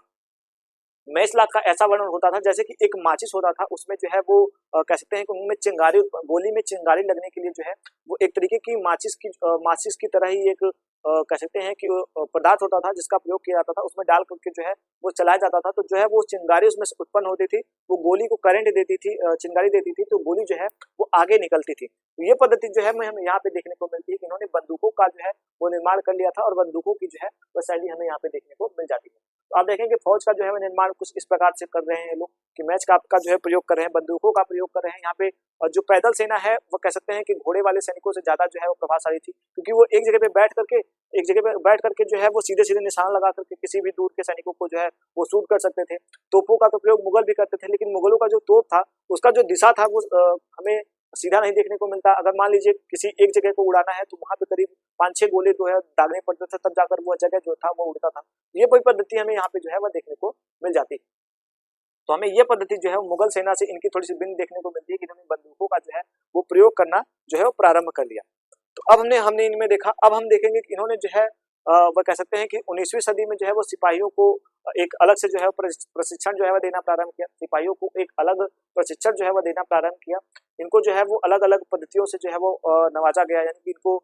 एक साथ जो है वो समूह में तैयार किया गया। ना कि ऐसा था कि कोई ब्राह्मण है तो उसको ब्राह्मण वर्ग में रखा जाए, इन्होंने कोई भी इस टाइप का जो है वो भेदभाव नहीं करा। और यही जो हमें पद्धति जो है वह देखने को मिलता है कि ब्राह्मणों द्वारा जो है वो कह सकते हैं कि 1857 की जो क्रांति होती है, ये सारी पद्धतियों को लेकर के जो है वो 1857 की क्रांति की तरफ हमें देखने को मिलता है। कई ऐसे ब्राह्मण थे जिनको कह सकते हैं कि विदेशों में जो है वो यात्रा करने पे जो है वो निषेध था। वो विदेशों में यात्रा करने को पाप समझते थे, समुद्र को पार करने को पाप समझते थे। उनसे विदेशों में जो है वो बर्मा का युद्ध है, आंग्ल युद्ध है, अफगान का युद्ध है, यहाँ का सारे बर्मा का युद्ध है, इन सभी युद्धों से जो है इनको लड़वाते थे। तो लड़वाने के साथ इनको ऐसा भी वर्णन देखने को मिलता है कि कई लोग गए, कई दिनों तक उन्होंने पानी नहीं पिया। उन्होंने अगर मान लीजिए कि उन्होंने जिससे वो पानी पीते थे वो उपकरण को वो कहीं पे भूल आए हैं, तो वो शायद उनका वहीं पे वहीं रह गया, वो वहीं पे जो है पानी पिए बिना मर गया। तो जो कट्टरवादी विचारधारा थी वो हमें यहाँ पे देखने को मिल जाती है। ये पद्धतियां जो है हमें यहाँ पे भी देखने को मिलती है कि बिना सिपाहियों की निजी जो जिंदगी थी वो काफी तरह जो है हमें इसमें खराब देखने को मिलती है। सबको एक तरीके के जो है वो पद्धति हमें देखने को मिलती है। टिकट जो चंदन टीका लगाने की जो व्यवस्था थी वो कर दी जाती है, यानी कि टीका लगाने की पद्धति को जो है वो अंग्रेजों द्वारा मना कर दिया जाता है। दाढ़ी और बाल को रखने की पद्धति को जो है वो मना कर दिया जाता है। तो आप देखेंगे कि राजपूत जो सैनिक थे उनको भाई दाढ़ी रखना, बाल रखना उनकी तो थी। पंजाबियों के लिए पगड़ी पहनना, सिखों के लिए पगड़ी पहनना, और उसके बाद आप देखेंगे कि जो इधर के सैनिक थे उनके लिए चंदन लगाना, तिलक लगाना, ये सारी पद्धतियां जो थी इसमें अंग्रेजों ने इसको पूरी तरीके से जो है निषेध कर दिया। तो ये भी पद्धतियां जो है वो हमें देखने को मिलते हैं। उसके बाद आप देखेंगे कि ये सब तो हमें दूरदर्श जो है वो कारण देखने को मिलती है, लेकिन जो तत्कालीन हमें 1857 का जो हमें क्रांति होता हुआ देखने को मिलता है, उसमें हमें जो है वो कह सकते हैं चर्बी युक्त जो है वो सुअर और गाय की जो चर्बी से बना हुआ कारतूस था, तो कारतूस का प्रयोग जो है वो तत्कालीन कारण देखने को मिलता है। तो हमने एक जो है मैंने आपको पूरा जो है वो 1857 की क्रांति की तरफ जो है वो ला करके एक तरीके से खड़ा कर दिया, आपको बताने का प्रयास किया कि यहाँ के नवाबों के साथ जब अत्याचार हुआ, उनके राज्य छीने गए, तो भी जनता आक्रोश हुई। जो इन सभी सैनिक हमें आंदोलन देखने को मिलते हैं, उनमें भी ये पद्धतियां देखने को मिलती है। उनका जो निजी जीवन था उसमें हस्तक्षेप किया गया। तो ये सारी जो पद्धतियां थी वो हमें प्रारंभ यहाँ पे होती हुई देखने को मिल जाती हैं। तो इस प्रकार से हमने इनके बारे में जो है वो समझा। अब हम एक निष्कर्ष जो है वो समझेंगे कि जो निष्कर्ष था वो किस प्रकार का था, कि एक जो कह सकते हैं कि कंपनियां यहाँ पर आकर के जो है वो अपने शासकों यानी कि भारतीय शासकों के पैरों पे आकर के गिर करके उनसे गुहार लगाती थी कि आप हमें जो है वो जमीन दीजिए, वो कैसे यहाँ की स्वामी बन गई। तो आप देखेंगे उनकी जो नीतियां रही वो कुछ इसी प्रकार की जो है वो नीतियां हमें देखने को मिल जाती हैं। एक और आपको पहलू बता दूं कि हमें यहाँ पे जो है वो अंग्रेजों द्वारा जो है वो भाप की एक पद्धति जो है वो इस्तेमाल की कर दी गई, यानी कि भाप को जो है वो बनाने की पद्धति जो है वो इस्तेमाल कर ली गई, जिससे जो है वो जहाजों में जो है वो तीव्रता आ गई। जैसे कि मान लीजिए कि अगर ब्रिटेन से भारत में आने का जो है वो समय 6 महीने या 7 महीने जो है वो लगते थे, उनको उन्होंने जो है वो भाप पद्धति से जो है 3 से 4 दिनों में जो है वो 3 से 4 हफ्तों में जो है वो कह सकते हैं कि आ जा सकते थे। तो उनके जो व्यापार का एक माध्यम था, उनका जो निवेश था वो भी बढ़ा, उनका व्यापार में एक मनोरंजन व्यापार में एक उनका जो है मुनाफा भी बढ़ा। तो ये सारी पद्धतियां जो है वो हमें इनके साथ जो है वो देखने को मिल जाती है। तो इस प्रकार से आज का जो हमारा सेशन था वो पूरी तरीके से जो है वो जाके कि 1857 की जो है वो क्रांति के ऊपर जो है वो केंद्रित कर दिया मैंने, ला करके सभी को एक जगह पे मैंने खड़ा कर दिया कि ये सारी जो पद्धतियां थी वो किन कारण से जो है वो 1857 की जो है क्रांति होती हुई देखने को मिलती है। लॉर्ड डलहौजी की जो हड़प नीति है वो विलय नीति है, उसके बारे में मैंने आपको बताया। तो ये सारी जो पद्धतियां हैं वो हमें देखने को किस प्रकार से जो है वो देखने को मिलती हैं। इन सभी का पर्चा जो है वह कैनिंग के ऊपर किस प्रकार से पड़ता है, हम इसके ऊपर भी चर्चा करेंगे। तो आज शाम की क्लास जो हमारी 8:30 बजे होगी, हम इन सभी पहलुओं के ऊपर जो है चर्चा करेंगे, यानी कि अध्याय जो तीसरा होगा वो ग्रामीण क्षेत्र पर शासन की जो पद्धति है वो किस प्रकार से थी, हम उसके ऊपर चर्चा करेंगे। नील की बुआई किस प्रकार से होती है, हम उनके ऊपर जो है चर्चा करेंगे। तो आज की क्लास को हम यहीं तक रखेंगे, क्योंकि हमारी जो क्लास है वो ज्यादा जो है वो लंबी होती रही है। तो आज की क्लास को हम यहीं तक रखेंगे। अगर आपका कोई कमेंट, आपका कोई क्वेश्चन हो तो आप कमेंट सेक्शन में जो है वो पूछ सकते हैं। अगर आप इस चैनल पे नए हो तो चैनल को जो है वो ज्वाइन कर सकते हैं, बेल आइकन को दबा सकते हैं, सब्सक्राइब कर सकते हैं। तो ऐसी पद्धतियों का जो है वो आप भी इस्तेमाल कर सकते हैं। तो इस प्रकार से आज की हम क्लास को यहीं तक रखेंगे। चलते हैं। जय हिंद।